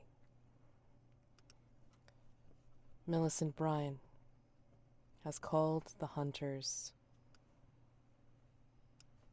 to the Royal Observatory, but you don't see the invitation until you get home very late. And by then, that morning, Millicent has not been able to wait. She is there, knocking on Hargrave House's door. She worked for Dr. Lawrence Fisher at the Royal Observatory at Greenwich. He was a leading astronomer. The other day, Dr. Fisher threw himself to his death from the top of the observatory, impacting on the inlaid brass prime meridian line. Dr. Fisher's behavior had become erratic before his death. He was repeating actions and saying, "It's still happening. I couldn't stop it. I have to go back again." Dr. Fisher had been researching some material that was brought back from a failed Royal Navy survey voyage. The survey vessel, the HMS Whippet, was discovered floating adrift in the Pacific, with all crew missing, by the HMS Persephone. The only soul aboard was Lieutenant James Allardyce. James Allardyce was in a state of distress and was confined to the infirmary at the Greenwich Hospital upon his return. Strangely, he was not on the crew manifest of the Whippet. Millicent has been experiencing strange phenomena around Dr. Fisher's office, and she is concerned that something Dr. Fisher was studying may be causing these effects. On investigating James Allardyce, she found 2 other men with the same name in Greenwich, an old retired sailor living in Greenwich Hospital, and then a 13-year-old midshipman studying at the Royal Hospital School. Both of them bear an uncanny resemblance to the James Allardyce who was recovered from the Whippet. Skeptical of Hargrave House, she nevertheless thinks they might help resolve this. It is like I am picking on you, but you decided on the cosmic passage, Daymond. What feelings of déjà vu and lost time have you had over the past few days? And what leads you to suspect it may be connected to Dr. Fisher's research? Well, for starters, every time Daymond's entered the library, the clock's reset to midnight. That's not normal. But it's the fact that Daymond's had the same thing for every meal for the past 3 days. He's finished the last of the black tea for the last 3 days, and no one's bought any more. He's had the last of the eggs for afternoon tea, and no one's hard-boiled anymore. And yet, the eggs and the tea and the other food he's eaten keeps reappearing in the kitchen, ready for the next meal. Please take the condition déjà vu.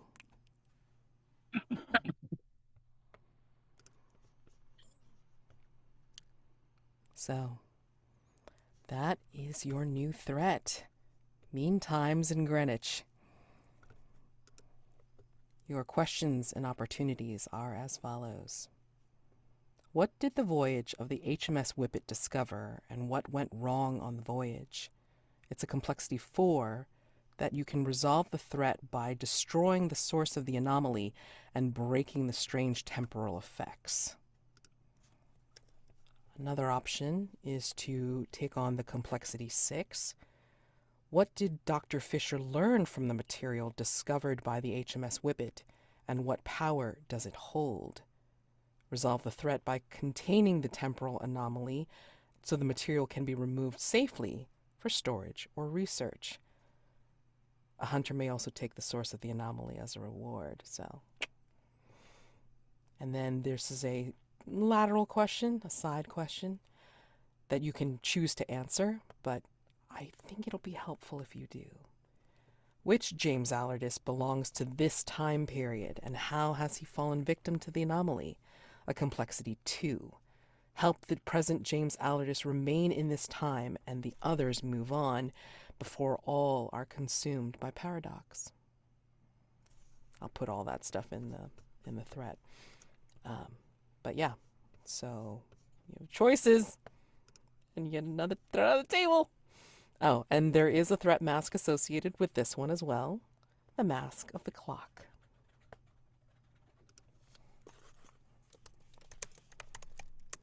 So, I believe our hunters have a few conditions. So you can choose in this day phase to do some vulnerable moves, investigations, pottering around, not caring, because, yeah. Just recall that 1 night of the 4-night deadline for monochromatic men is now down. You have 3 night phases left to solve it. Resolve it. Mean times doesn't have a time limit, but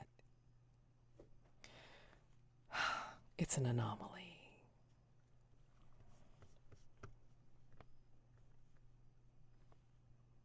Choose your focus wisely. Okay. Oh my gosh. Okay, so you have time for, given, real in real time, you have time for like a vulnerable move, or a scene for yourselves, and then we will go to stars and wishes, and I do have a stinger at the end. So, yeah. Well, what vulnerable moves do you guys want to set up? Remember, you have to have somebody's vice in play, and then, yeah, address your like a particular condition, okay? And whomever's vice it is usually the one that can either invite the other character to ask a question about their past or stumble onto a clue that they make up themselves, okay? So. Would Daymond like to invite Marybelle to Sunday morning mass? Absolutely. Sounds like a fun time. Yes. I can't wait to see what she makes of that. Exactly. Get to channel all of my Catholic school weirdness into this. And the fact that I've never actually attended Sunday morning mass. That's okay. I wasn't be a good great. Catholic. I mean, if anything, I think perhaps maybe this is the after, like as you're walking away, and maybe you're shaking your head, Daymond, because you had to prevent her from doing certain things at the mass. Well, the thing is with Sunday morning mass, if this is a Catholic one, and I don't know, I assume because of the I way assume it's so said, as well. it's a lot of like kneeling and standing at certain points. Like there's Kneeling, different standing, lots of Latin. Yeah. Yeah, there's things you say at certain points. Yes. Um, Long prayers. Yeah, real long ones. Which I have never memorized. So it's fine. Well, I did. When we watched Midnight Mass, it was really, really funny because all of the stuff the priest was saying, I'm like, this is like, how do I still remember this verbatim? It's been like 20 some years since I've been to church. It was pretty funny. Anyway, apparently Sunday morning mass is your personal IRL vice. Well, I don't know about that. What's the opposite of a vice? So anyway, Sunday morning mass Yes. Aftermath or no, whatever. I mean, like, you guys are walking back. Yes. Daymond would be holding his upside down cross necklace. That went much better than I expected. I still don't understand what the purpose of kneeling is. It is to show subservience to a higher power. It is also to show respect. Do you recall any of the stories of the old knights? When the queen swears them in, grants them knighthood. They take a knee, and the sword passes from shoulder to shoulder. The knights bow for queen and country to show that they are loyal.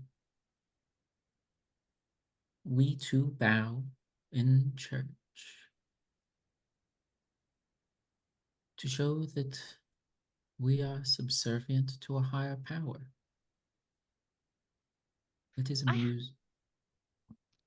ahead. have noticed that on occasion, quite a few occasions, people bow and kneel to Kemuel. Is it the same thing?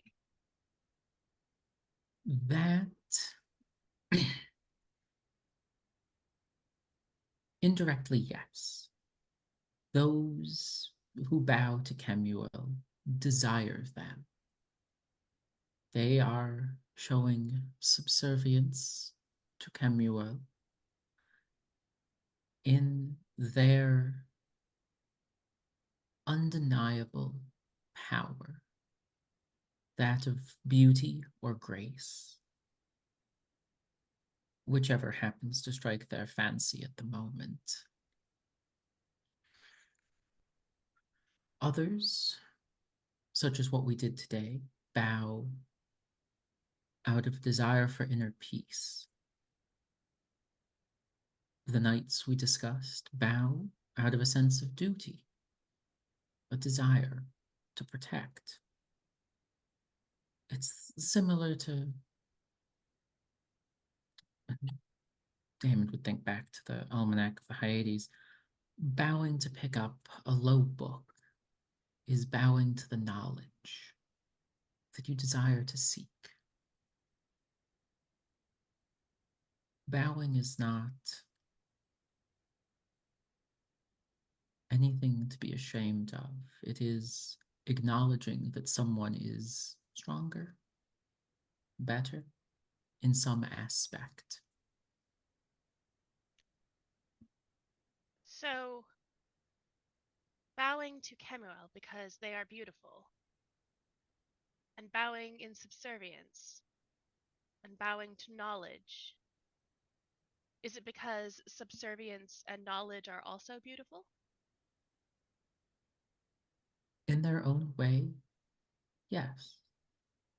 Kemuel would say that everything, mostly them, but everything is beautiful. Mr. Gray, am I beautiful?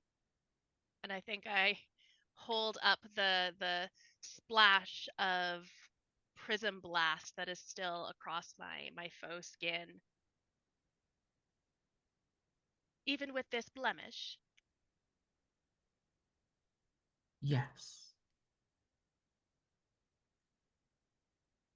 Marybelle, have you, forgive me if this is an improper question, but have you used any of the lavatories at Hargrave House ever? what for? Well, in this case,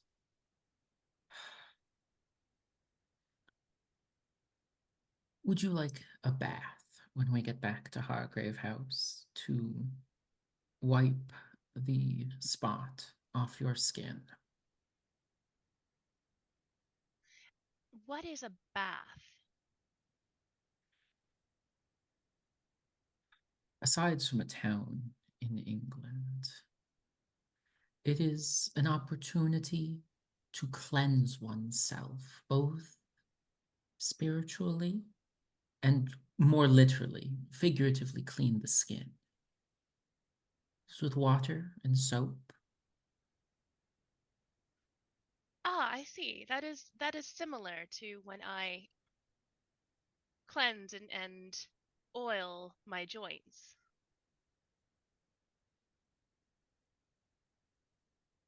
We will likely have to re-oil you after this bath. Yes, this sounds interesting. Does this bath also involve bowing? No, it does not. In that case, we should be okay. I don't believe my knees will give out.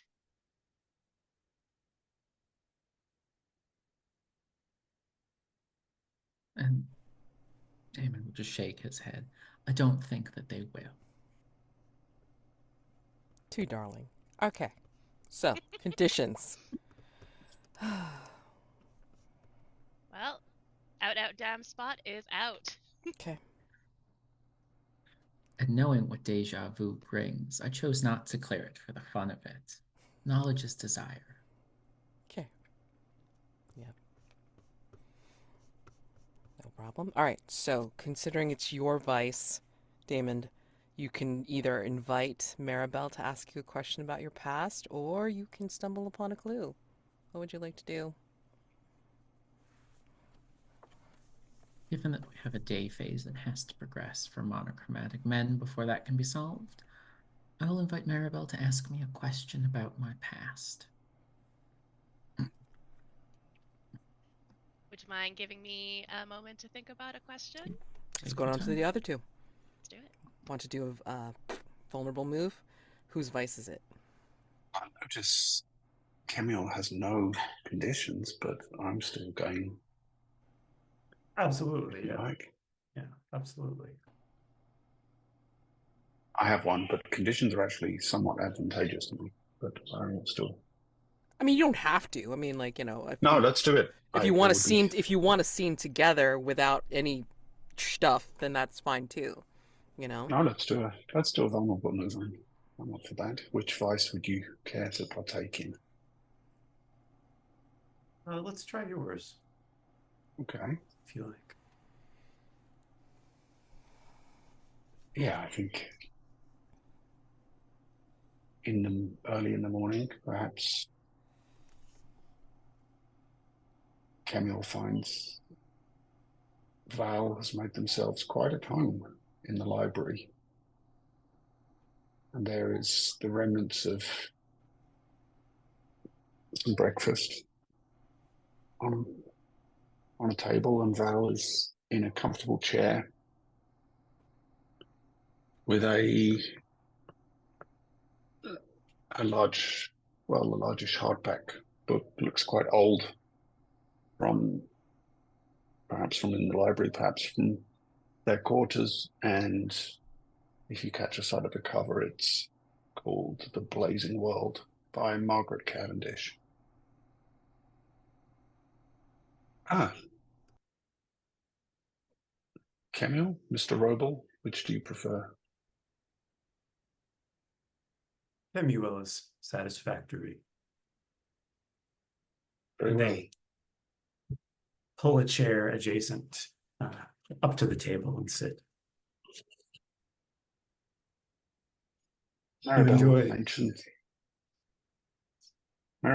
that you have been at Hargrave House for some time.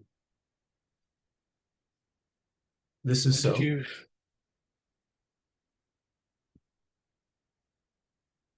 You've struck me as someone who has traveled widely and experienced much. That is so as well. Your visage strikes this one as familiar.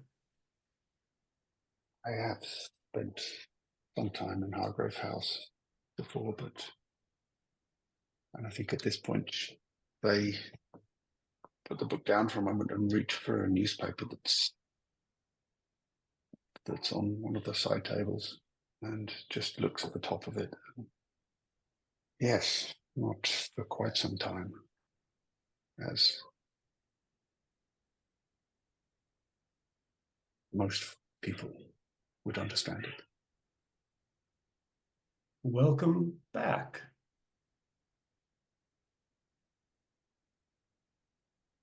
Curious that I do not remember you.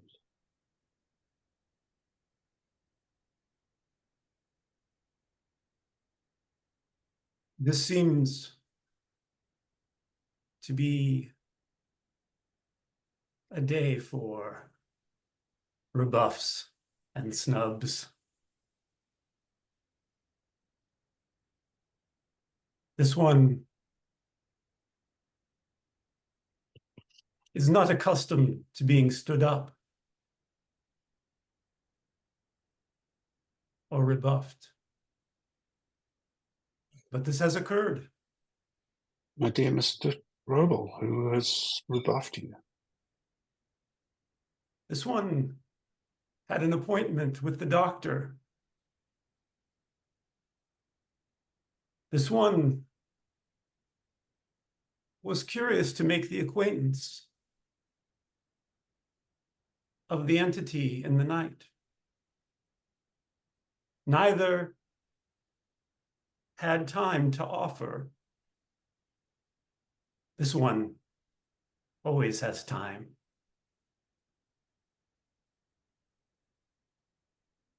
Yes, I find that under the proper circumstances, time can be a malleable thing. Perhaps the opportunity will arise again.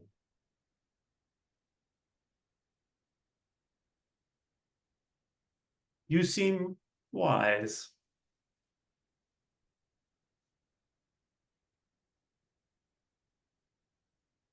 I have seen and done many things, but at heart I'm a simple soldier. I don't think so very wise.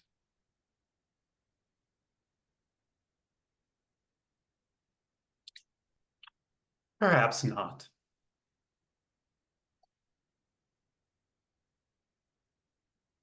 What are you reading? It is a curious book. And she gives a little smile as she looks at the cover. The account of the voyage of the author into a strange, distant land and her transformation into something other than her original form. It is a neglected text in these times, sadly.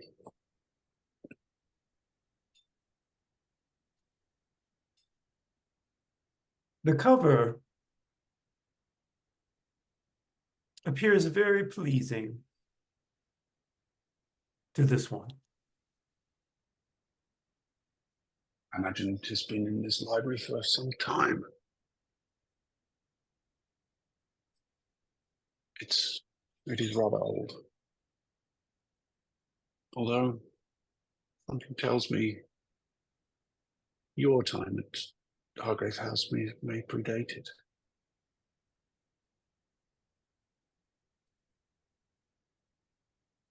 Perhaps.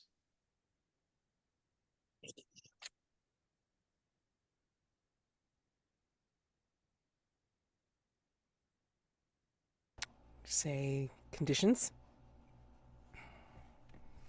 What are we looking at? I mean, Well, there's only one on the table, and I'm not sure that I did anything to clear it. if you don't want to clear it, you don't have to. It's always like it's a vulnerable scene, It's like, you do it, but you don't necessarily have to clear the condition, especially if you think that it hasn't been addressed enough, right? but you can still get the benefit of the move. So Yeah, absolutely. you would invite Kemuel to ask you about your past, or Or, stumble upon a clue. But I think your move does something. Like it does. If I get a condition, if the vice conflicts with my vows, but I ah don't think it does. no no. Um, in this case, um, I'll invite Camille to ask a question about my past. Valentine, Camille, have you seen the Angel of Death?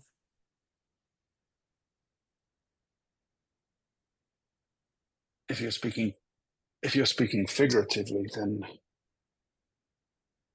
rather more times than I would care to admit. If you're speaking more literally, then I'm afraid not. Angels and the divine have somewhat eluded me, despite the vows I swore being ordained by God and the king. And yet I've seen that very religion, that king found so important change on a whim. No, Camille, I've, in a literal sense, never seen the angel of death, but I have certainly seen his works. Were his works beautiful? I would fear for the soul of anyone who found them so.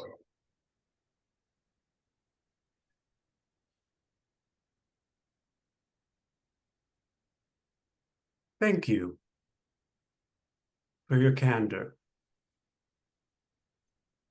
Is that scene? And I think we It's can. what? I think back at Hargrave House, Jeremy, if you're okay with this, I think that, I mean, Marybelle doesn't have like genitalia or anything, so there's nothing really sexual going on at all. But I think that with Mr. Gray showing them how to bathe, you know, how the actual act of physically doing it, um, and there's probably a lot of water splashing around. So I imagine that Daymond is at least shirtless, does not want to get wet. Mm-hmm. And I think, yeah, Marybelle will say,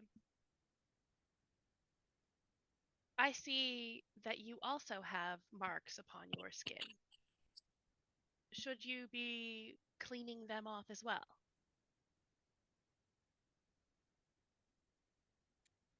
These don't come off as easily. Ah, so in some ways you are like me. And Marybelle points to the parts of her body that are seamed, where pieces of her body are sewn on to other pieces. Like this. Tell me, Mr. Gray, who created you?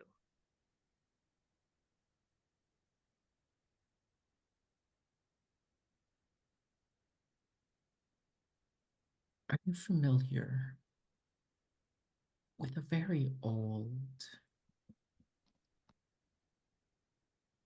deal that the devil makes,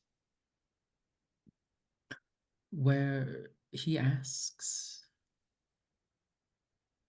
for, he provides favors in exchange for the firstborn?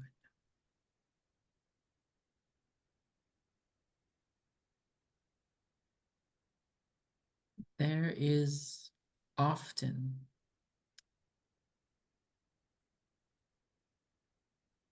some reluctance by many to give up or to even create a firstborn. What the devil does then is he makes sure it happens. And that is who made me. That seems like a reasonable way to ensure there is no reneging on a bargain. It has defeated many a vow of celibacy, many attempts And to trick the devil. you do exist. Thus, I must say that that is a good thing. Yes, it is a good thing that You I would not have exist. exists otherwise. Is that correct? Yes,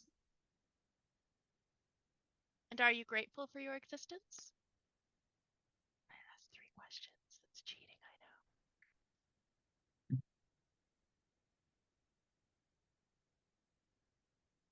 I have not taken this life for granted. Every day is about learning something new or teaching someone else. This bath, for example, is teaching you something new that you may carry into the future. Earlier, it was learning about the past. It is the little things that this vessel does while I still can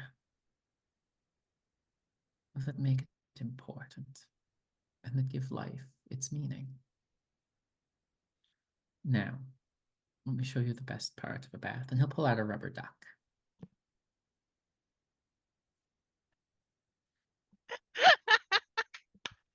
Oh, I'm just imagining Marybelle will go on for like an hour about why this doesn't make any sense.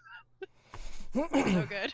It's such a grandfather-granddaughter type relationship, and I love it. It's sweet. It's so fun. Oh my gosh. Okay, and then we can close out that part of day phase.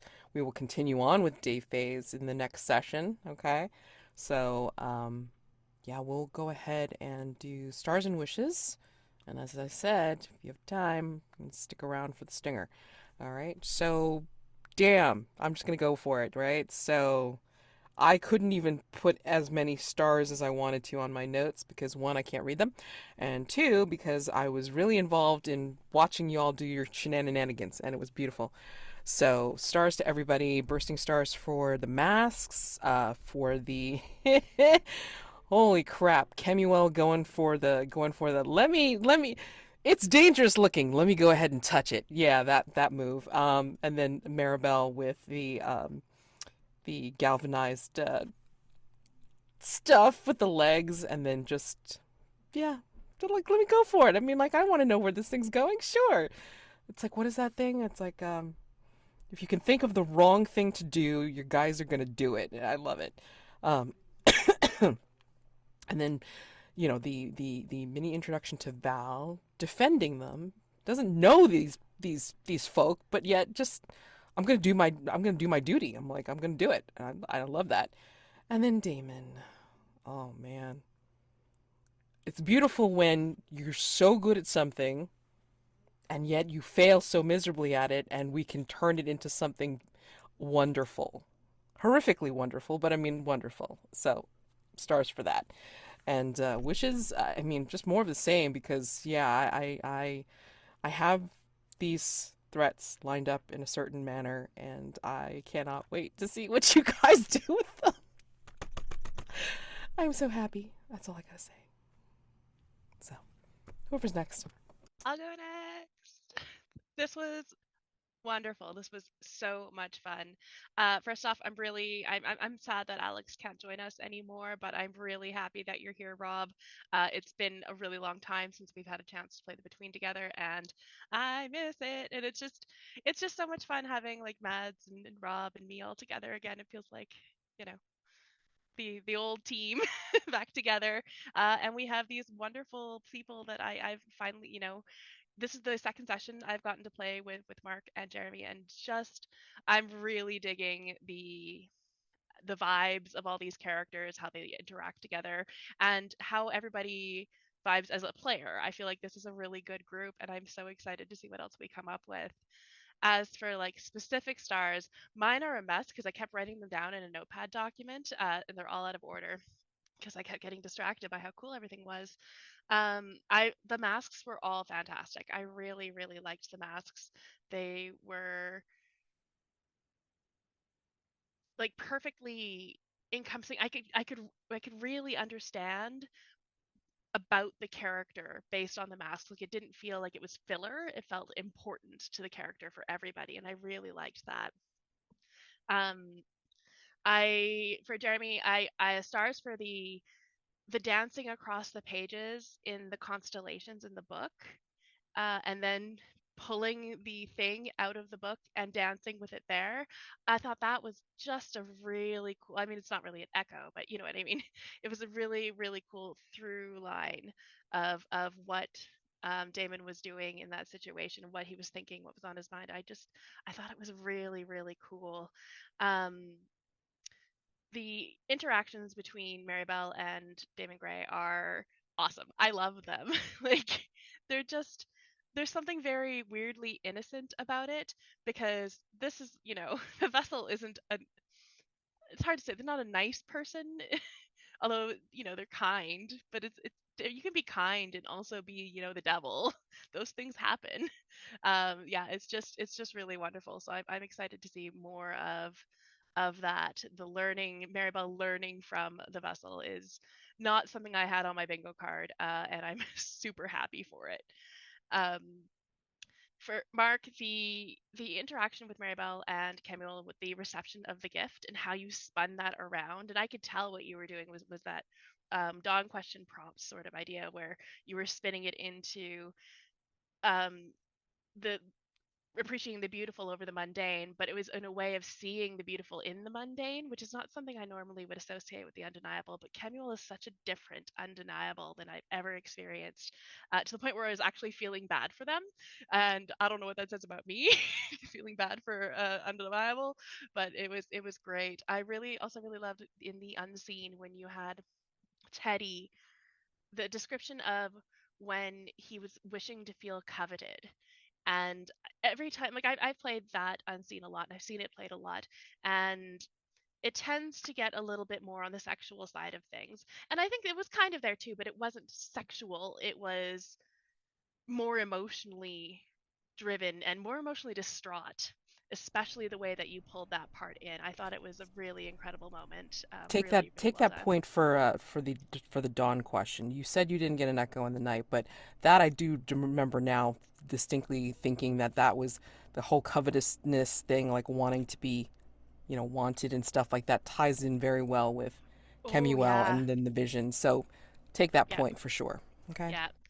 Yeah. Good point.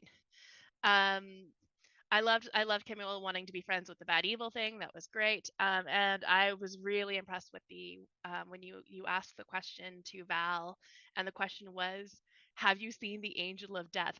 What kind of question is that? That was awesome. Loved that. What a great thing. Like, your brain works in great ways. I'm super excited to see more of it. Um, Rob, the way that you're playing Val, I know we just had one session so far, but I really liked the whole way that you're playing, where I couldn't really tell if we had met Val before in a part of the timeline that we haven't experienced yet. Can't really tell. It's very time nonsense, which I love time nonsense. So I'm really excited to see more of that. And I love that you were playing it very subtly that way. I loved that you were playing the valor and I'm a knight and I have an honor code, like right off the bat. That was exactly how you came across, and it was perfect. Your introduction was absolutely spot on for that. I knew exactly who Val was presenting as in that moment. But I think the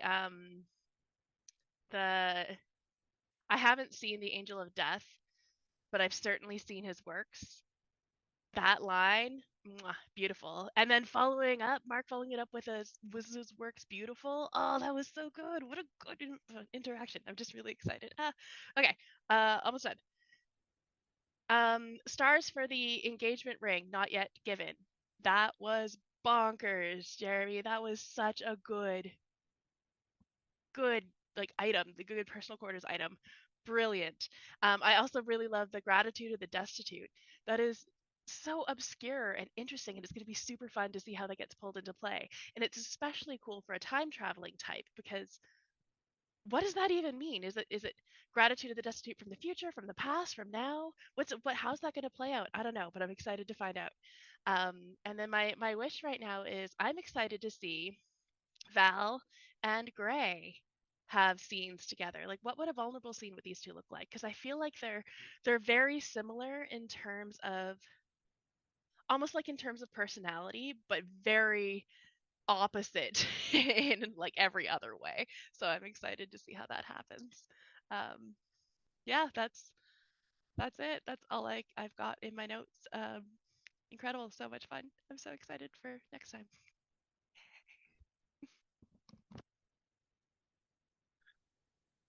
So next, oh, go ahead. Go ahead.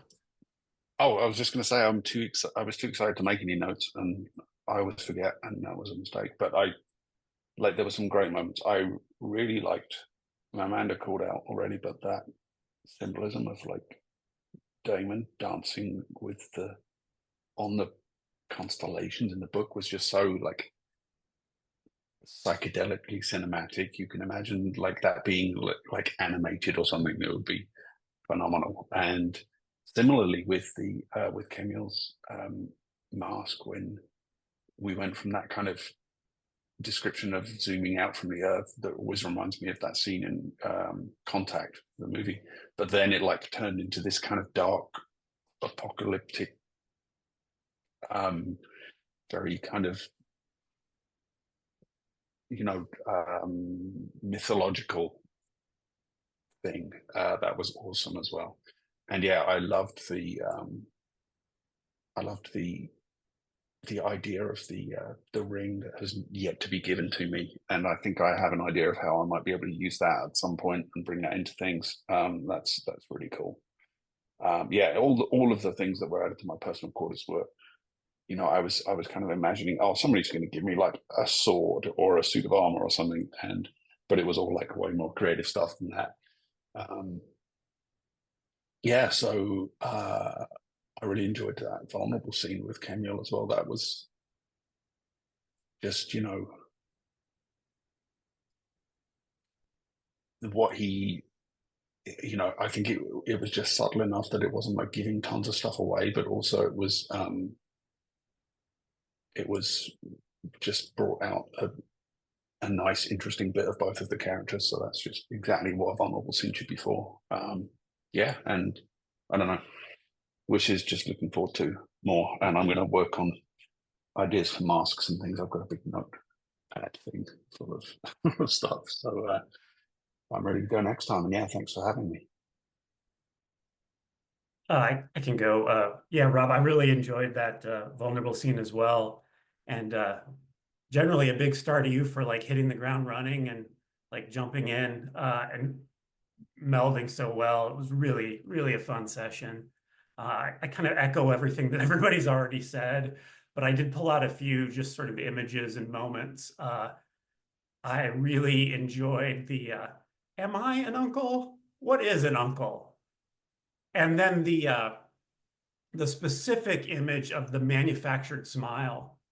That was such a poignant moment. I really, really loved that. Jeremy, Daymond is so like daring in his power and like so like secure. It's kind of, I don't know, it's just really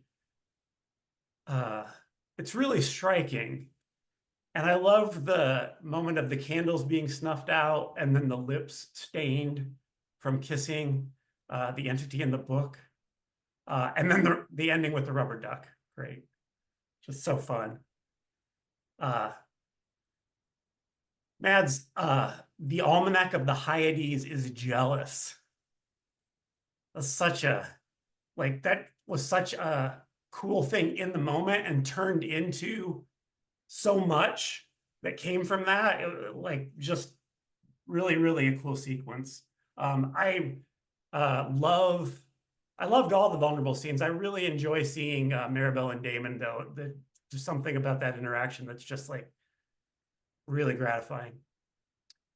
And wishes. I am excited for the stinger scene that we're about to see. Going last always sucks. Everyone said everything.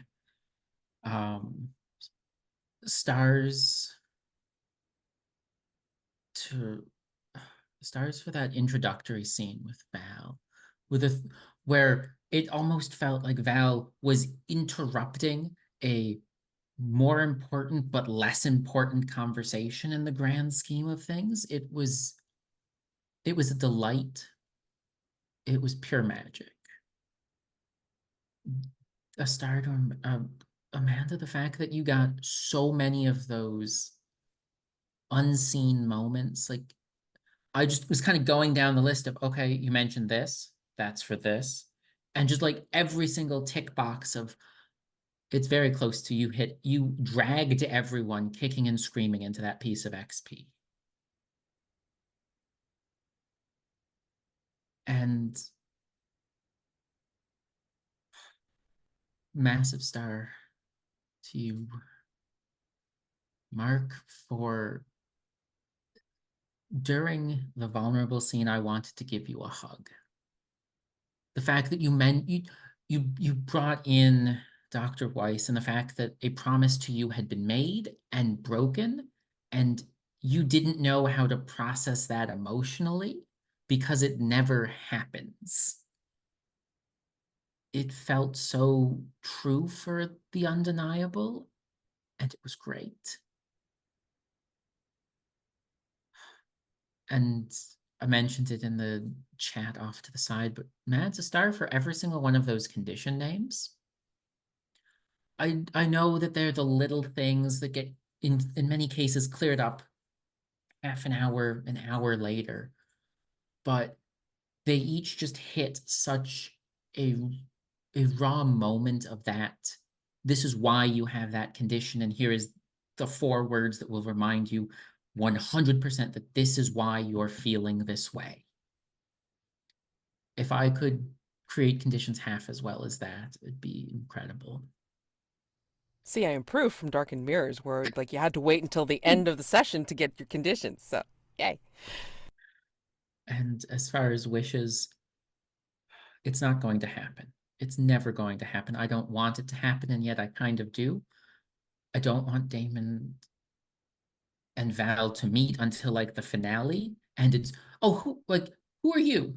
Have we been working together this whole time? Just, I'd love if it got stalled out just a little bit, in that just kind of ships passing in the night within Hargrave House. I both do and don't want it to happen, because I want to see the two of us interact. But if that moment gets pushed off just a little bit, it'd be interesting to see the consequences. I don't like the faces Mads is making. Those are gears turning that I do not think I'll like.